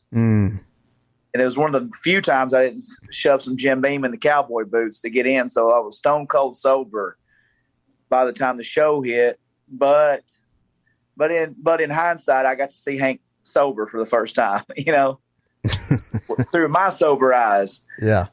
And he said, Knoxville, it was later in the fall, about this time of year. And he goes, I got a question for y'all's asses, blah, blah, blah. And he said, are you ready for some football? Of course, everybody pops. Yeah. And he said, well, by God, you're looking at the original Monday night mother effing dinosaur rockin' Randall Hank Jr. And I was like, man, this dude, and he'll go around the stage and play all the instruments, and he'll say, oh yeah, and that's why I'm the 5-time entertainer of the year. Yeah. There ain't nobody else that can do that. No. Kid really Rock's ain't. the only one. Kid Rock can do that, but he does it because Hank does it. He does it he does. And he'll say that. He'll admit it. But the thing is like with Hank, if you think back like to the 90s, even the late 80s, a song like Wild Streak. Yeah. Who in the hell else could have pulled that song off? Because it's kind of cheesy, the lyrics. Yeah. If you just read them lyrics on a piece of paper, I got a wild streak, too hot, jump in a seat with two hot mamas and get it on. It's really cheesy. But Hank had some questionable shit in the mid-90s. Yeah, he did, but he's still Hank. He pulled it off like only he can, and it's really cool to listen to it. I don't think about it being cheesy, but if Mark Chestnut would have sang it or something, it wouldn't have worked. Hank Jr. is just for the best and can do everything. I would love to hear him do just a blues album with just him and his guitar. Oh man, absolutely. We were riding side by side the other day, my Ranger, me and my wife, and I forgot he'd done this. And Shooter was on an interview one time. I don't even remember what the context was, but Shooter's like, man, Hank Jr. will cover it. If it's out there, Hank Jr. will do a cover on it. He's like, he could do the Wheels on the Bus, something. I forget the quote Shooter said years and years ago, but I had forgot he covered Wild Thing. Oh, yeah, on Hog Wild, wasn't it? Yeah, and he's like, Wild Thing, you make me feel good or whatever. Well, real good. Especially real good. Yeah. Like, man, only Hank could do that. I remember that. It's true though. It's like, and I think I heard something about that one time that said that when they was in the studio recording that record, the band just started playing it and he started singing it and they just rolled with it. I love it, man. I tell you, I don't think it was my two of my favorite songs of his that I remember in the early 2000s that weren't commercially played as much. Not I shouldn't say commercially, but even his shows he didn't play. But now he's playing them regularly, and it's "Feeling Better" is my favorite Hank Williams Jr. song, just about ever. Good one. From like 1974 or 5, whatever that was, and then Dinosaur. Like Dinosaur is one of his 77. Dinosaur is one of his biggest hits now, like in shows, and everybody knows Dinosaur. Man, 20 years ago, everybody didn't know Dinosaur. No, That's true. You know? Yeah, a lot of them's become popular now. Like, I think Bluesman too. I don't really think it got a lot of attention, but now everybody knows Alan that Jackson song. done it. Yeah, right. Alan Jackson done it and turned it on. I was on that. I don't try to go to Broadway much in Nashville anymore, but now like Dinosaur's like a trendy one on Broadway. I'm like, oh man, damn it, they figured it out. I know and he does it in shows sometimes now too. Yeah, that's what. Yeah, and I hadn't heard of that until the last few years. Yeah, he threw that in there, I think, because he wasn't doing it. And he's been doing Weatherman too this year, I heard. I love Weatherman, but that you're talking about on the stool. That's my favorite part of a Hank show is when he says he'll be doing All My Rowdy Friends, and he'll say, "Hell, all my rowdy friends, they're dead anyway," or whatever. He'll do Just a Good Old Boys, I Walk the Line, and dude, it gives me cold chills just talking about it. I mean, I just get so fired up about this shit. I'm ready to go to a Hank Jr. show. He's still right now. I mean, he still can sing just as good as ever. He's not lost. You know, you don't think of him as like an old man, but he's in his 70s. 72, whatever he is, 71, 72. That's insane to think about. And Willie and Bobby Bear and Christopherson in their 80s, Loretta Lynn. I mean, you know, it's weird to like for me to think even at Alabama, Teddy Gentry, Alabama, you know, Randy O and Jeff Cook, they're all in their 70s, and that's so weird to just know that. It makes me feel older, and then it also makes me realize, oh man, you know, what after these guys are gone, what then? I mean, exactly. It's never going to be. There's some guys. Well, I want to talk about two guys with you in a little bit when we get off this Hank key. But you did ask me about the show, and I never really answered. Billy Bob's I never had been to, and we stayed out way too late. Me and my buddy Mackie said we're not going to stay out late in Nashville before we fly into Texas. Of course, we stay out till 3 a.m. and flew out at 5. Or had to get up at 5. Flew out at like 6:50 to go to Dallas. Drove from Dallas to Fort Worth, and then the whole my buddy was like, "Nah, we're sleeping." And I said, "Dude, we're only here tonight. Get your ass up. You know, nobody made us pull a good one in Nashville last night. So get up. We're going to the stockyards." And so we did the whole stockyard scene, which was cool. And got in there just seeing Billy Bob and seeing everybody play. You know, seeing Shooter on the wall and seeing Waylon's handprints and Travis Tritt's and Cross Canyon Ragweed did a record there early mid 2000s. And I love Cody Canada. And then, you know, just Hank, man. And the owner come out and talk to us. He's like, "Don't leave early tonight, whatever you do." And I was like, man, something's big's about to happen, you know, tonight. And, you know, I run into Sam, his youngest son, who's just started his career as well. And, yeah, he's blowing up right now, man. Yeah, I mean, his record is not a country record. I don't know what it is. Like, it's too good to be pop, but it's not country. But I'll support it because he's a Williams. And so Hank done his show. And then it was funny, man, because the way it was seated, the security guard was just, I mean, they were hell bent on not letting people stand all night long. I mean, come on, you're at a Hank Jr. song or show. Come on, man. It happens at some places these days. I don't get that one, really. And then Hank was about to be done. He goes, "Oh yeah, by the way, I brought my illegitimate child from Detroit tonight." And he said, "Bobby, hell, come talk to him." And Kid Rock comes out and plays all summer long, and that place just freaking explodes, and nobody's sitting their ass down then. Yeah. And then they bring out Miranda Lambert, and man, you talking about a show just to see those three. Miranda just kind of stood off to the side. And of course, they done Family Tradition, and everybody, if you don't love this and this and this one, you know, Hank will throw in that random. Yeah, that's what I was about to say. He'll throw in that random Ludacris. It says, "My little Kings of Leon." He always says it like that and does this. Yeah. If you don't love Marshall Tucker, if you don't love Ludacris, I'm like, Ludacris? What the hell's Ludacris got to do with anything? But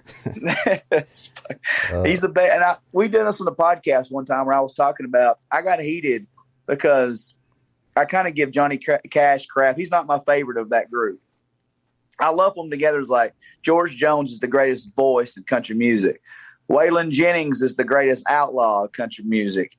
But like Hank Jr. is all that. Like, he's the guy to me, rolled into one. Like, he's songwriter, entertainer, charisma, playing all the instruments. And I said, just pisses me off when I go. It's nothing about against Johnny Cash personally. It's just when I go to Nashville and I see those damn T-shirts with the middle finger, like all the bachelorette parties are wearing the Johnny Cash shirt, and he's got the museum, he's got the restaurant. I'm like, why can't Hank Jr. and Waylon get a little love in this town, for God's sakes?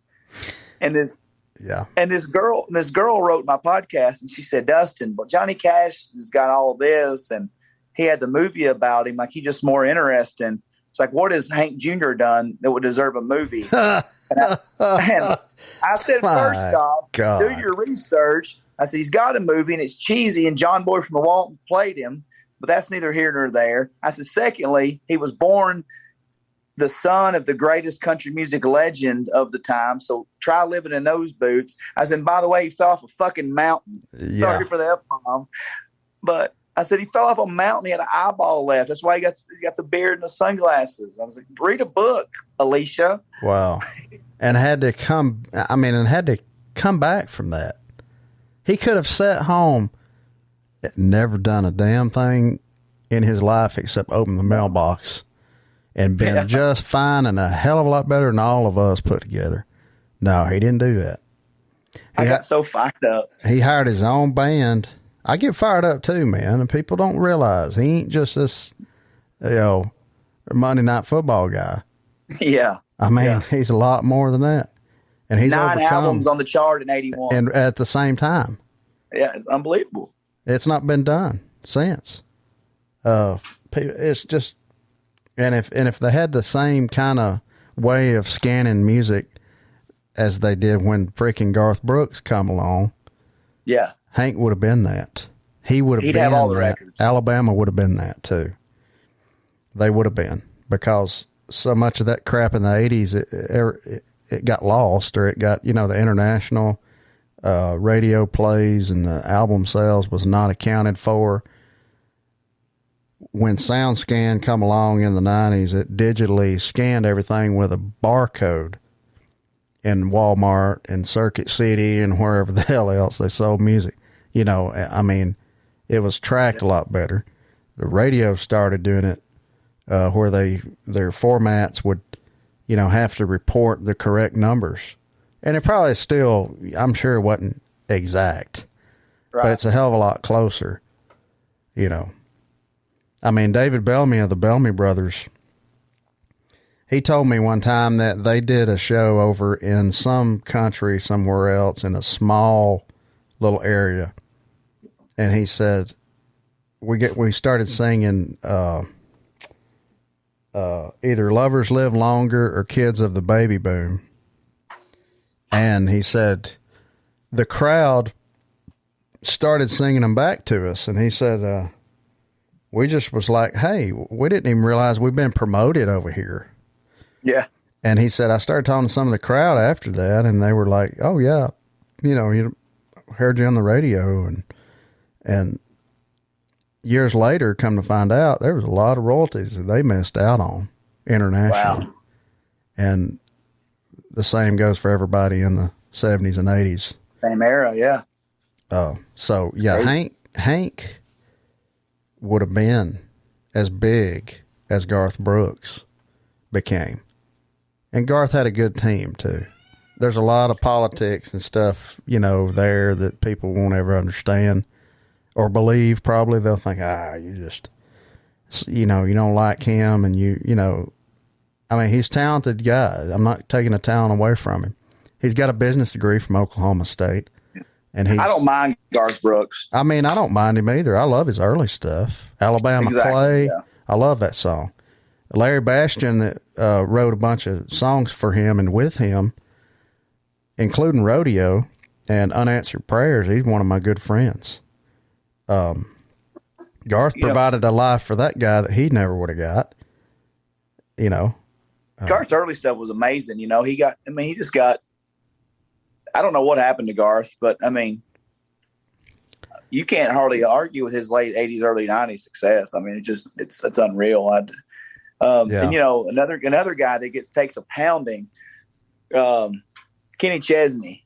I I don't mind early Kenny Chesney. You know, that was one of the first times I remember getting in a F-150 my buddy just bought, and us riding country dirt roads, listening to Kenny Chesney greatest hits. Dude, I'll admit it. People can make fun of me all I want. No, man. The early stuff. That early Kenny Chesney. The early stuff was good. It was actually country. I mean, it was authentic. You know? Same for Tim McGraw. I mean, he had some good early songs. But you know, they get wrapped up in these big deals, man, and money gets involved, and you know, that's what happens. You know who I'm into right now in your state, man. And people are mixed on this guy, but I'm a big Riley Green fan. Riley Green, yeah, he's been making some noise, man. And I'll tell you, Andrew, I wouldn't listen to him. My buddy's like, dude, you need to check out Riley Green. I said, never heard of him. And I Googled him. And I said, no, I'm not listening to him. He's too pretty. I was like, he's a pop country singer. Just by looking at the guy, because he's a good-looking dude. I'm no, you know, just being silly. But I was like, nah, he's a pop country singer. Man, they put that record on for me, that Grandpa's Never Died, and that's a damn good song, Andrew. It is. It is a good song. I really do like that one. I'm surprised they put it out, really, and pushed it. And, you know, they changed the lyrics on the radio when he says, wish they play country music on country radio. Mm-hmm. They changed it to, I wish they still play George Jones on country radio. That's typical. And, of course, he's on the radio. We saw him at Lynchburg Music Fest last year. He put on a dang good show, man. I'm really into his music, and I don't consider him pop country. I think he's got some really good stuff. Bury Me in Dixie. Yeah. I mean, he's borderline for some people, but I think he means well as far as overall, you know. Yeah. Jake Owen's another one, man. He's such a great singer, and he knows so much about country music. I mean, Merle Haggard, Vern Gosdin. He could sit here with us and do this shit, you know. He's not really, I don't think, allowed to do that because he's in a big deal with, I think, RCA or Sony or something. But I know that he's a real dude, and he's a good singer, and he had some early good early songs. If you go back and listen, he's a good writer. I agree. Good voice, you know, distinctive voice. Dude, I found a guy from Kentucky. He just got his debut album this year. Cole Chaney. You listen to him any? I hadn't heard his songs, but I have heard of him. Yeah, he's playing a show for me down here in December. December 11th, we've got him coming down. He's got a song called Ill Will Creek. His album's called Mercy. Another Day in the Life is the one you need to check out, dude. He just turned 20. I mean, he's a young dude. Wow. He's a real deal, man. You know who I like right now? Who's that? 49 Winchester. Dude, yeah. Man. I mean, I'm a huge fan. So Cole just opened for them at the Borough in Lexington recently. Cool. So it's the same kind of deal. Who do they remind you of? I don't know. Yeah. They're to me, they got my attention, and they're in their own kind of genre, sort of. I agree. I mean, they're so tight as a band, and the singer's so good, and you can tell they're just doing it, you know, and I really am a big fan of theirs right now. I saw a video on Instagram or Facebook. It was like an ad. They run an ad, promoted the post or something.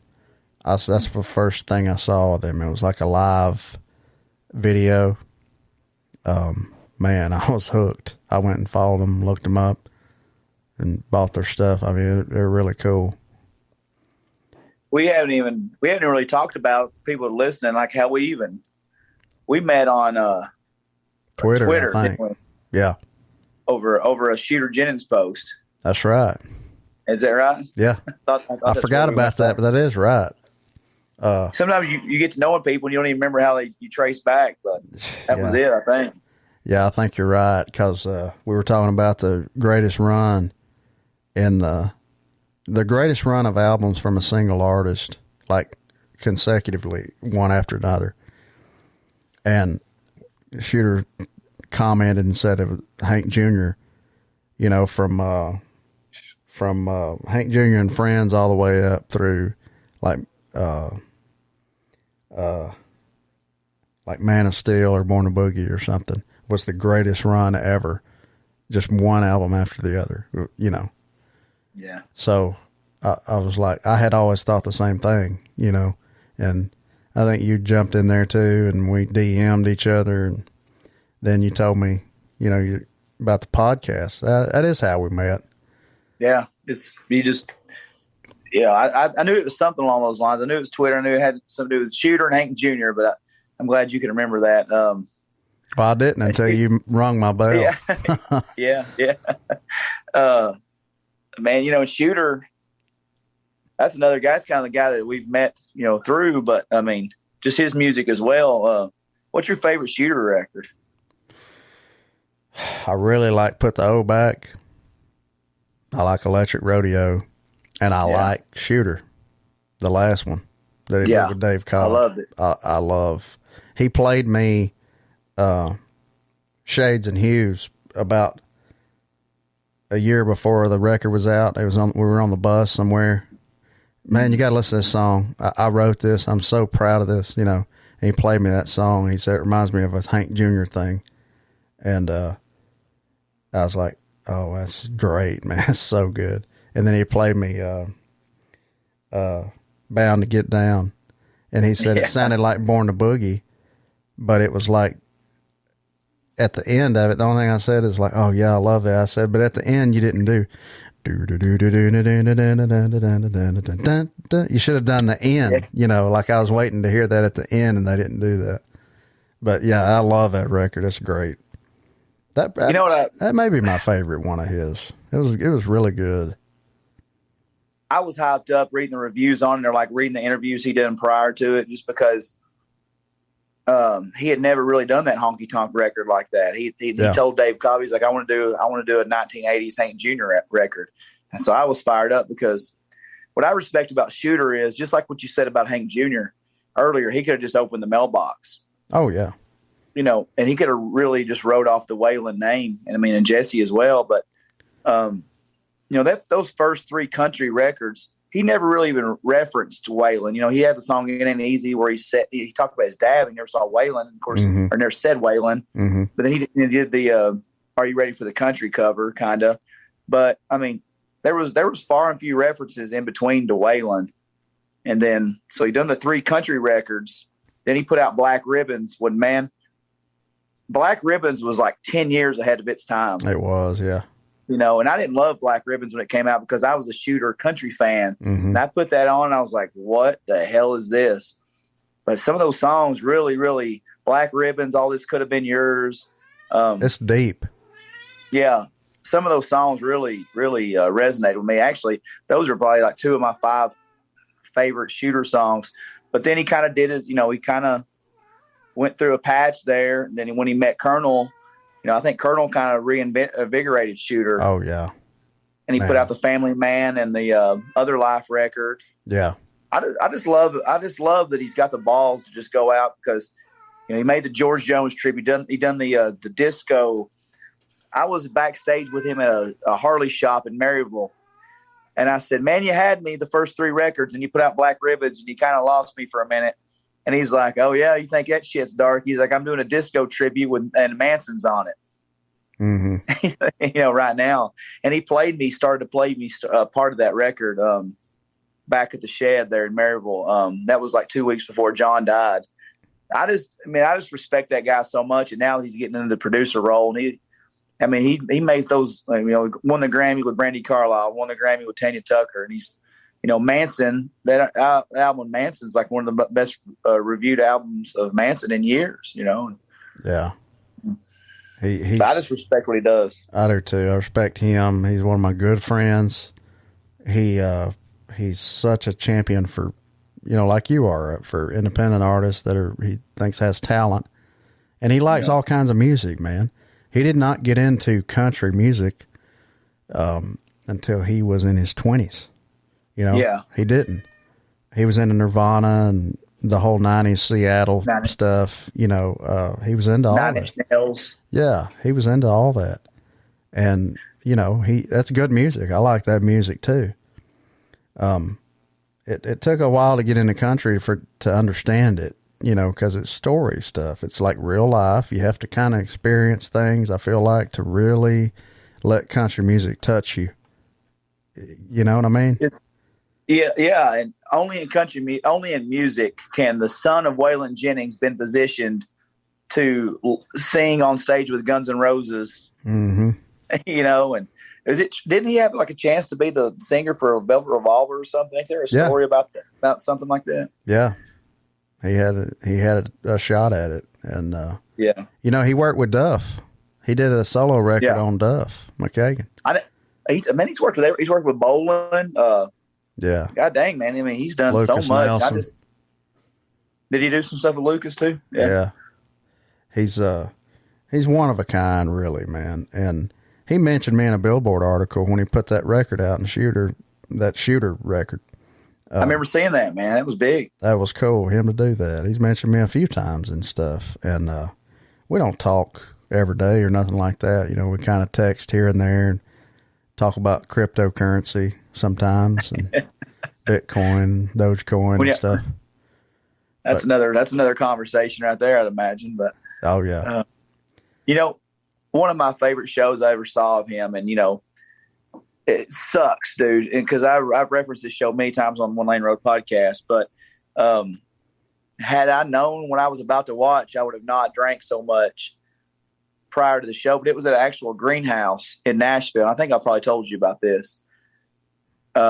It was Waylon Jennings' 75th, what would have been his 75th birthday bash at an actual greenhouse, man. There was like a little bar that run in the middle of the place. And there was a stage in the corner, like a small ass stage. Mm-hmm. And nobody was announced. It just said, and friends. So like the immediate disappointment, because the CMT Awards were airing downtown that night. And Willie Nelson and Hank Jr. were on the awards that night. And I thought, holy shit, it's a Waylon birthday bash. We're going to get Hank Jr. and Willie coming over here. And it's going to be wild. You know, it's going to be just, you're going to see these guys in a little bitty venue. Yeah. And they didn't come. But that was the first night I ever heard Whitey Morgan, Justin Wells, and some guy named Sturgill Simpson. Mm. That was a full 1 year before High Top Mountain came out. Mm. And Jamie was there as well. Jamie Johnson was there. And I don't remember much about the show. We got there way early. We sat there at a bar and drank the whole time. It's still one of the biggest ribs in history. A buddy of mine's like, I'm going to go broke sitting here. He's like, watch this. And it's still the shittiest prank anybody's ever pulled on somebody. But he heard a guy at the bar say his name was, I'll say, you know, Pope. And he's like, yeah, just give me 4 Jaeger bombs and 4 Bud Lights, put it on Pope. So my buddy ordered whiskey and beer and shots on this poor dude's tab all night long. And he never got caught. We got hammered on old Pope's account on his tab.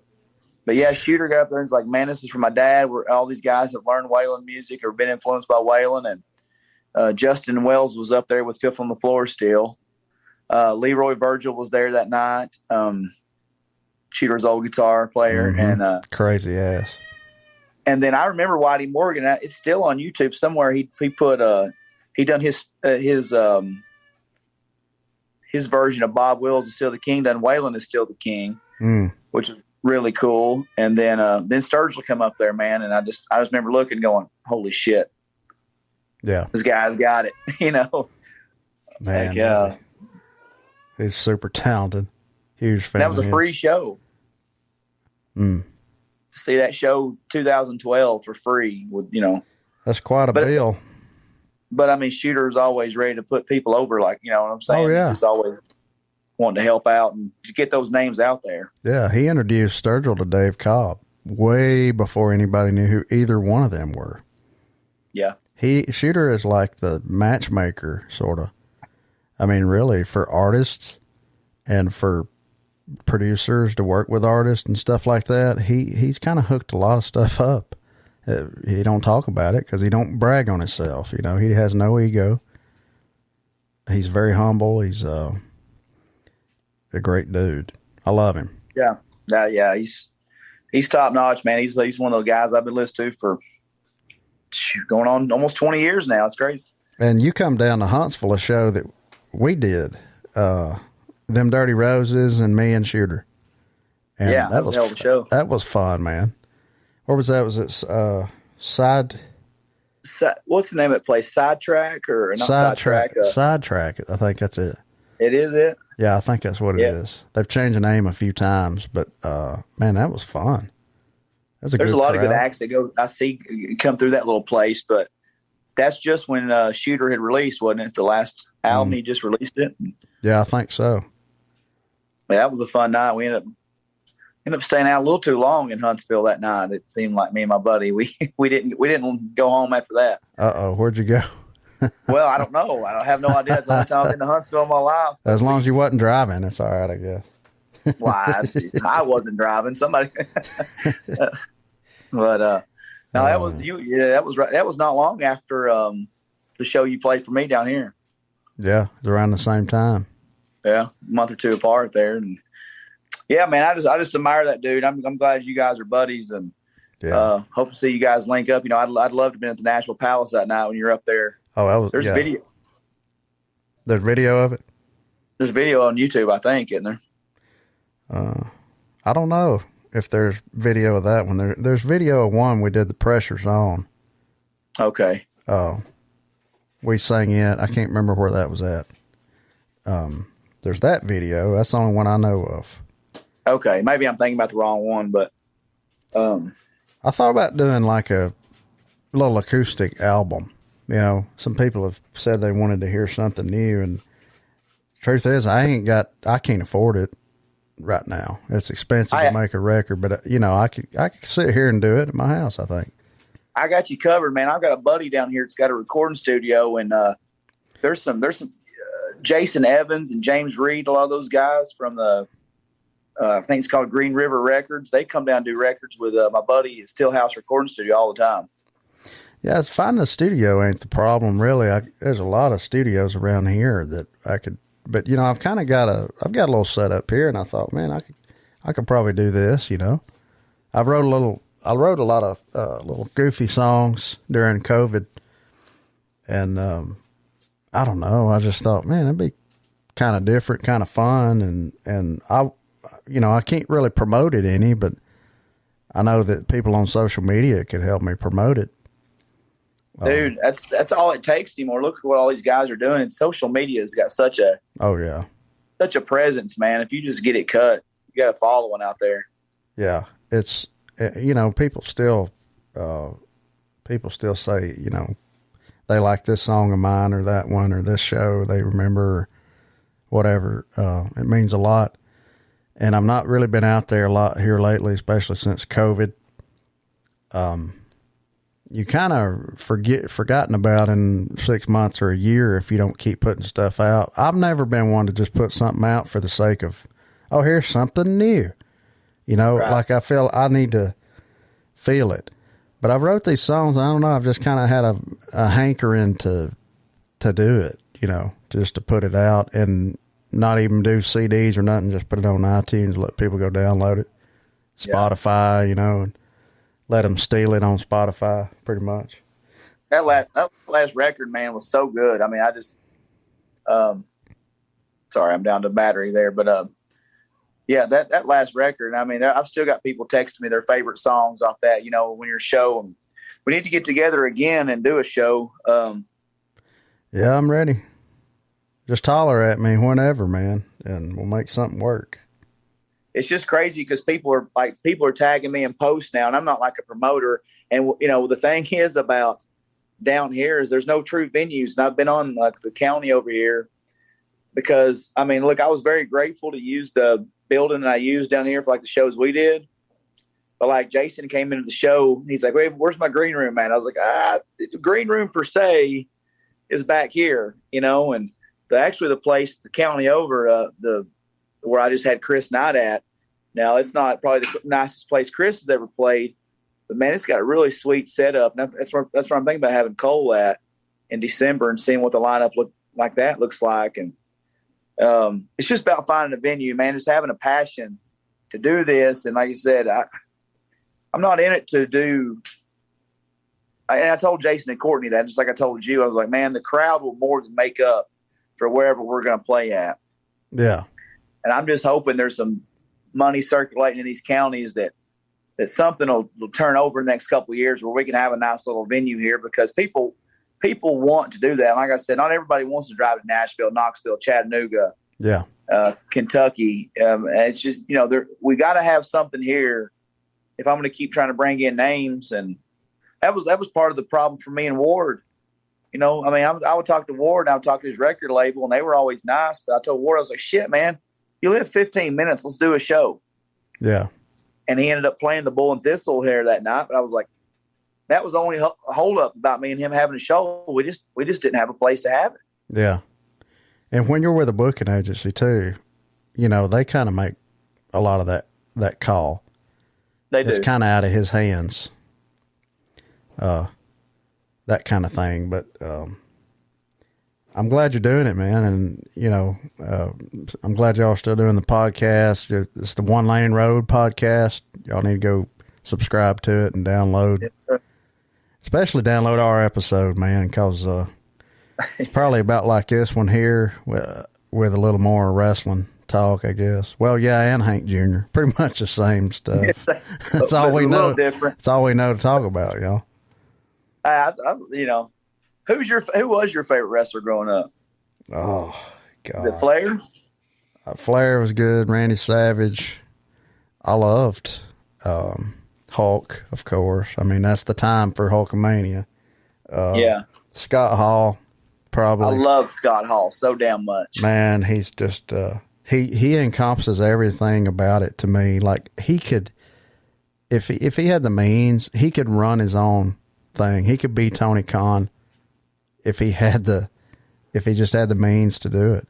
He's brilliant. If we got together and watched All Out, and that's the first time in probably 20 years I've watched pay-per-view. Well, not 20 years, 10 years probably, that I've watched a pay-per-view with friends, and they're like, my friends were like, I just think they're spending too much money. They're going to catch him. I was like, he's worth double what Vince McMahon's worth, by the way. He's worth $8 million or $1 billion.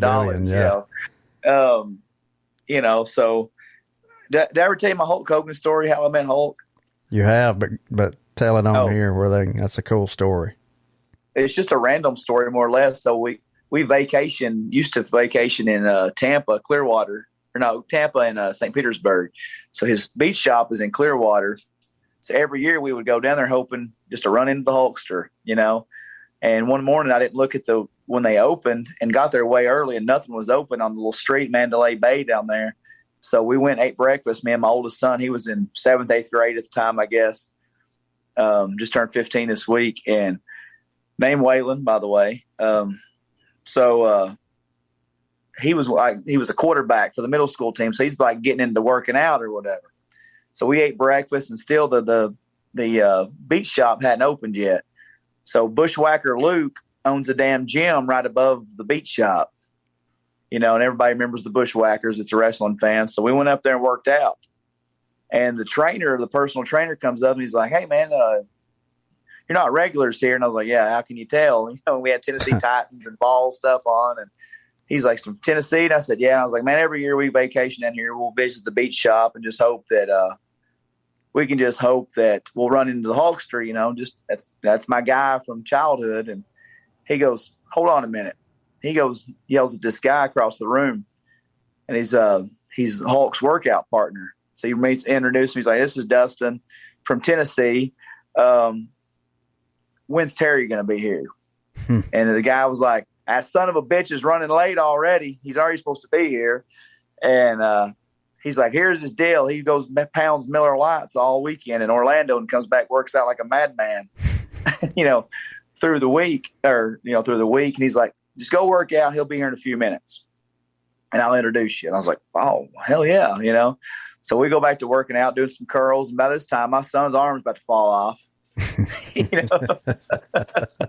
And I was like, hey, man, we've made it this far. This is about dumb luck. I was like, just keep working out. And I'm going to get a drink from a water fountain. And Hulk comes in the door, duffel bag. And I don't bother him because I know they're about to make the introduction. So he goes, drops his bag, comes back out.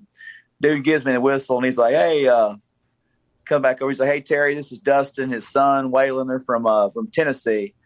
First sentence out of his mouth, oh, what part of Tennessee, brother? Hit me with a brother right off the bat, you know. And I was like, man, little college town. You probably don't know anything about it. Cookeville, you know. Mm-hmm. I said, between Nashville and Knoxville. Oh, brother, I know exactly where Cookeville's at. He's like, when I started in the 70s, brother, I worked for the Jarretts and the Goulises. We had a loop, brother. We hit Memphis, Nashville, Lebanon, and Cookeville. He said Cookeville was a dry town, so we had to drive about 30 minutes up the road to get beer after the show. Cool, and I just thought, I mean, like, this man has been all over the world for 40 years. Yeah. You know, and he remembers Cookeville from damn 77 probably. Yeah. It's what a cool moment that is, though. I mean, it's Hulk Hogan. And we took a picture with him, Andrew. We wasn't there 5 minutes with him because I didn't want to bother him. And so I called my friend Don, my wrestling nerd friend, and I was like, dude, I just met Hulk, you know, completely dumb luck and all this. And he goes, oh, yeah, what'd y'all talk about? And I said, well, Cookeville. Mm-hmm. He said, of all the damn things you could have talked about Hulk Hogan with, Andre the Giant, The Rock, he said, you talk about Cookeville, Tennessee. But, you know, just where the conversation went, man. I didn't want to, you know, kill his time forever. Yeah, it's, you know, I was telling you, me and Danny went to AEW a couple of years ago. Well, Dustin Rhodes. Yeah. He invited us. And so we were in the back right before the show started, and he was back there, and Arn Anderson walks up. And he's just kind of standing there, and I'm thinking in my head, holy shit, that's Arn Anderson. It's an enforcer right over there. You know, I love that guy. One of the most underrated wrestlers of all time, I feel like. Absolutely. Dustin's like, hey, Arn, come here, man. And he's like, meet my buddy Andrew. He's a singer-songwriter, you know, from Alabama. And Arn's like, oh, man, nice to meet you. What part of Alabama are you from? I started telling him, you know, well, Geraldine, a little town called Geraldine. It's in DeKalb County, close to Fort Payne. Oh, man, me and Wyndham and Flair, man, we used to ride our bikes up to Little River Canyon up in there, and when we wanted to just kind of get away. And, you know, you're casually talking, and he took a picture with me. We were doing the, you know, got to do that. And he ever need anything, man, let me know. Just let me know, man. And good to meet you, you know. About 10 minutes was talking. Just acted like it wasn't nobody. Of course, it was just me and him talking. And Dana was talking to Dustin over here. And, man, it was cool because, you know, I would have never known that. Like, how'd y'all find Little River Canyon? Yeah. I mean, it's kind of out of the way, especially in the 70s and 80s. But he knew exactly where Fort Payne was. And, you know, these guys have been all over the world. The territory days, I mean, you rode the roads is all you did. Exactly. Man. You just don't think about them seeing all. I mean, when I travel, even when I'm just Google Maps, you don't even think about what you see. And it just amazes me that they remembered it all these years later. Yeah. You go through so many small towns when you're on the road, and there's no way you can remember them all. But maybe something special happened. You know, I mean, who knows why our brains are the way they are. They're tricky, really. And there was something about Cookeville and being a dry town because a lot of people don't know it. Kevin Nash, his story has been pretty well documented about him. He did play like 1 year college basketball at University of Tennessee in Knoxville. Mm-hmm. The lesser known part of that is he smacked the coach in Knoxville and got kicked off the team. He came to Tennessee Tech in Cookeville and played. I don't know if he played basketball, but he went to school there. Oh, I didn't know that. So when I met him for the first time, I said, is it true you went to school at Tennessee Tech? He said, yeah. When I smacked the coach, he said I had to have somewhere to go, and I went to Cookeville for a semester, maybe a full year. I can't remember what he said. He said, the only thing I remember about that place, it was a dry county. and he said years later, Scott and I were traveling. I don't think remember if he said Knoxville to Nashville or vice versa. He said, but I was all the road sign for Cookville. I was like, oh, I'm going to stop. He said, of course we got beer because, I was shocked they had beer. So I told Hogan that when we met him, I was like, oh, man, that's the same thing Kevin Nash said a few years ago about Cookville being a dry county. Or town. So it's wild, man. There's little stuff like that, The opportunity that I had to meet Hulk, hopefully I'll have another one. I couldn't go. It was when Hulk and Scott and Kevin was doing the thing in Florida. Like it was when the NWO, after they went in the Hall of Fame, they were doing some kind of thing. I don't know if it was a Q&A thing or whatever. Eric was there. Jimmy Hart was there. I got invited by Jimmy Hart to come down and hang out. Right. But I couldn't do it. I couldn't make it. So there was my shot, and that'd have been a damn good one, I would think. But it's what it is. The one regret I have about a pro wrestler, I did meet him, but I didn't get to do what Ric Flair in Rome, Georgia. That's where I was going to circle back around with Rome, Georgia. He was at they have this little thing called Superstars of Wrestling Fan Fest. And my buddy Chad Flatt owns Music City Toys and Collectibles out of Watertown, Tennessee, and he was doing the convention scene. And so a lot of the vendors got to go back and meet Flair first. And I said, "Hey man, where's the after party of the after party tonight? I want to drink one with an H." He said, "Well, shit, where's the after party?" And I said, "Well, they've got you advertised, I reckon, at some cigar bar." He said, "Brother, they just point me and pay me. As long as they're paying me, I'll go anywhere." And I said, "We'll be breaking down merchandise and all this from the vendor booth." I said, "But hell, man, I love to get together with you and have a beer." And he goes, "Brother, you find me at this. I've heard there's a steakhouse right over here." He said, "You find me." He said, "We'll drink Miller Lite and red wine all night long." And he gave me a woo. At like 11 a.m. on a Saturday. I was like, I love this guy. This is the nature boy. Yeah, that's what you'd expect. And we didn't go, man. I asked my buddy afterwards. I was like, "Man, you want to go chase the Nash down, have that drink?" He's like, "Man, of course, he was there for business." Yeah. Of course. He's like, "Man, I just want to, wind down and see how my booth's done today." And to this day, I was like, damn, I should have went and drank with the Nash and raised a little hell, I mean, that'd been a once in a lifetime opportunity. Yeah. Count that shit and get over and eat a steak and drink some Miller Lite, I got to bring your name up recently. I've asked all these guys every time I've met these guys. I met Bischoff. And he was an Andrew Pope. I said, "Hey, man," I said, "My buddy Andrew Pope want me to tell you hello." He's "Man, Andrew's a terrific kid. And he puts you over."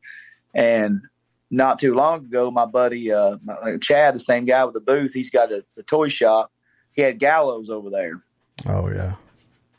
And I had a Jinx shirt on. And he's like, "Man, I got that same Jinx shirt." And I said, "I believe we share an Andrew Pope shirt as well." He's like, "Oh, man, that's a good – I mean, I love his music, He said he sent me some stuff. He sent me that shirt. He's like, dude, he said he's a talented dude, man. Yeah, Luke Gallows, man, he's a big guy. He's a cool guy. He's a funny dude, man. Yeah, he is. He's funny and very talented. Good guy. I feel weird, getting to have kind of met, some of the. It's weird because I met them in a way where they're a fan of mine and I'm a fan of theirs, but I'm like a much bigger fan of theirs. I feel like, yeah, it's a weird thing. It's, I don't know. I mean, to have people that you grew up with as your heroes on TV or radio or whatever, that like your stuff and what you're doing that you came up with, that's a weird place to be in. I think the best example of that, you got the picture with Mick Foley at the Waffle House. Oh man, he was talking about, what song was it that he loved the most about yours? Whiskey Gets Me There. He sent me a text one morning. We had a barbecue at Martin's Barbecue in Nashville. Yeah, he was doing a show at Zany's, and I was doing the Nashville Palace show that night. He was going to come over afterwards, but some people was hanging around in the green room, and he said he didn't get to make it.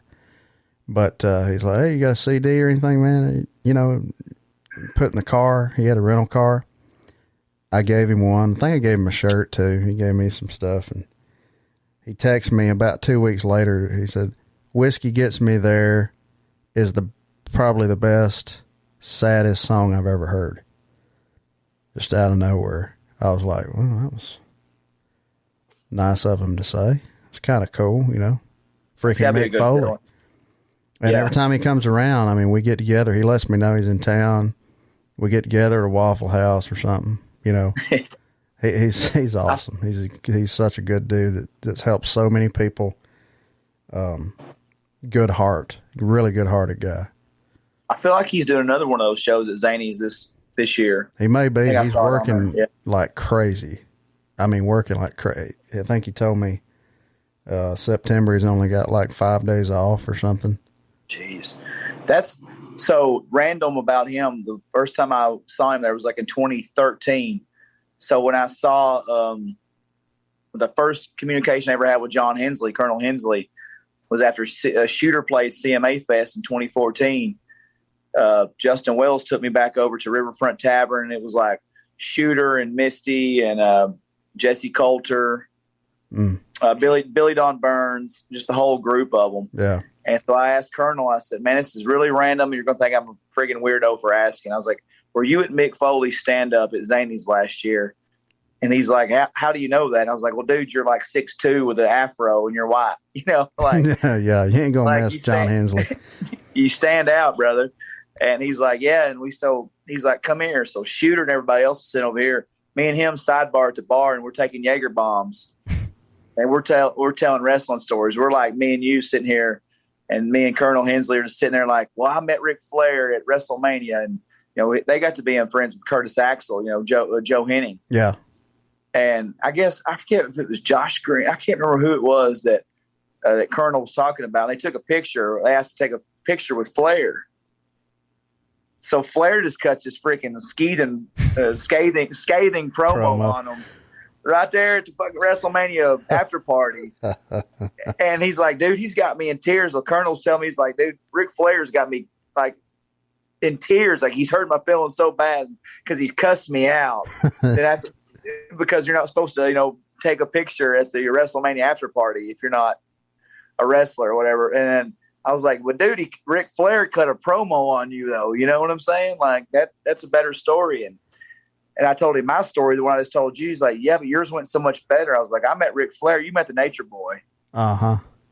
You met him at 11 p.m. I met him at 11 a.m. Exactly. I'm glad he's doing better, man. I'm glad he's doing good, you know, health-wise. He's going to be up here at Franklin, Tennessee next weekend. They're doing like an autograph show up there and stuff. He's doing some appearances. One of a kind. So, I don't know if you saw that TikTok I done. I'm too old to be on TikTok, but I done that Ric Flair voiceover. Yeah, I did see that, I think. I'm on there too. You know, I thought that for a while. I thought, too old for this crap. I got Facebook, Instagram, Twitter. I got all of them. I don't want to add another one. But I started using it because me and my wife send funny videos all the time. You know, same here. Like I'll check TikTok one day randomly, and there'll be 45 direct messages, and she shared all these videos, and I do the same thing, you know. And then we're like, hey, did you see that TikTok I see? So I thought, well, hell, why not utilize it, you know? So I get it. I mean, I like it. It's fun. I do too, man. Me and Ward was talking about it, and Ward's on there too now, I think. But we was talking about it too, like, you know, nah, I ain't going there. But it ain't I've seen bad. him change direction because when we had him on One Lane Road, he was like, I'm not doing that shit. Like, what do you want me to do, dance? Yeah. But he's changed his tone on it too. Like he does updates. But the funniest thing that recently I've done, like I did a stitch. It's like girl built like she's built, man, like cut off blue jean shorts, cowboy hat. There's like a new trend on there where people's dancing to Neon Moon by Brooks and Dunn, right? Yeah, and it's that remix thing.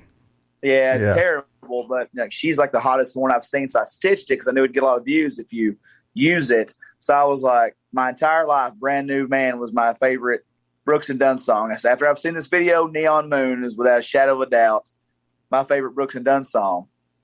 Dude, I've got so many views and likes on this thing.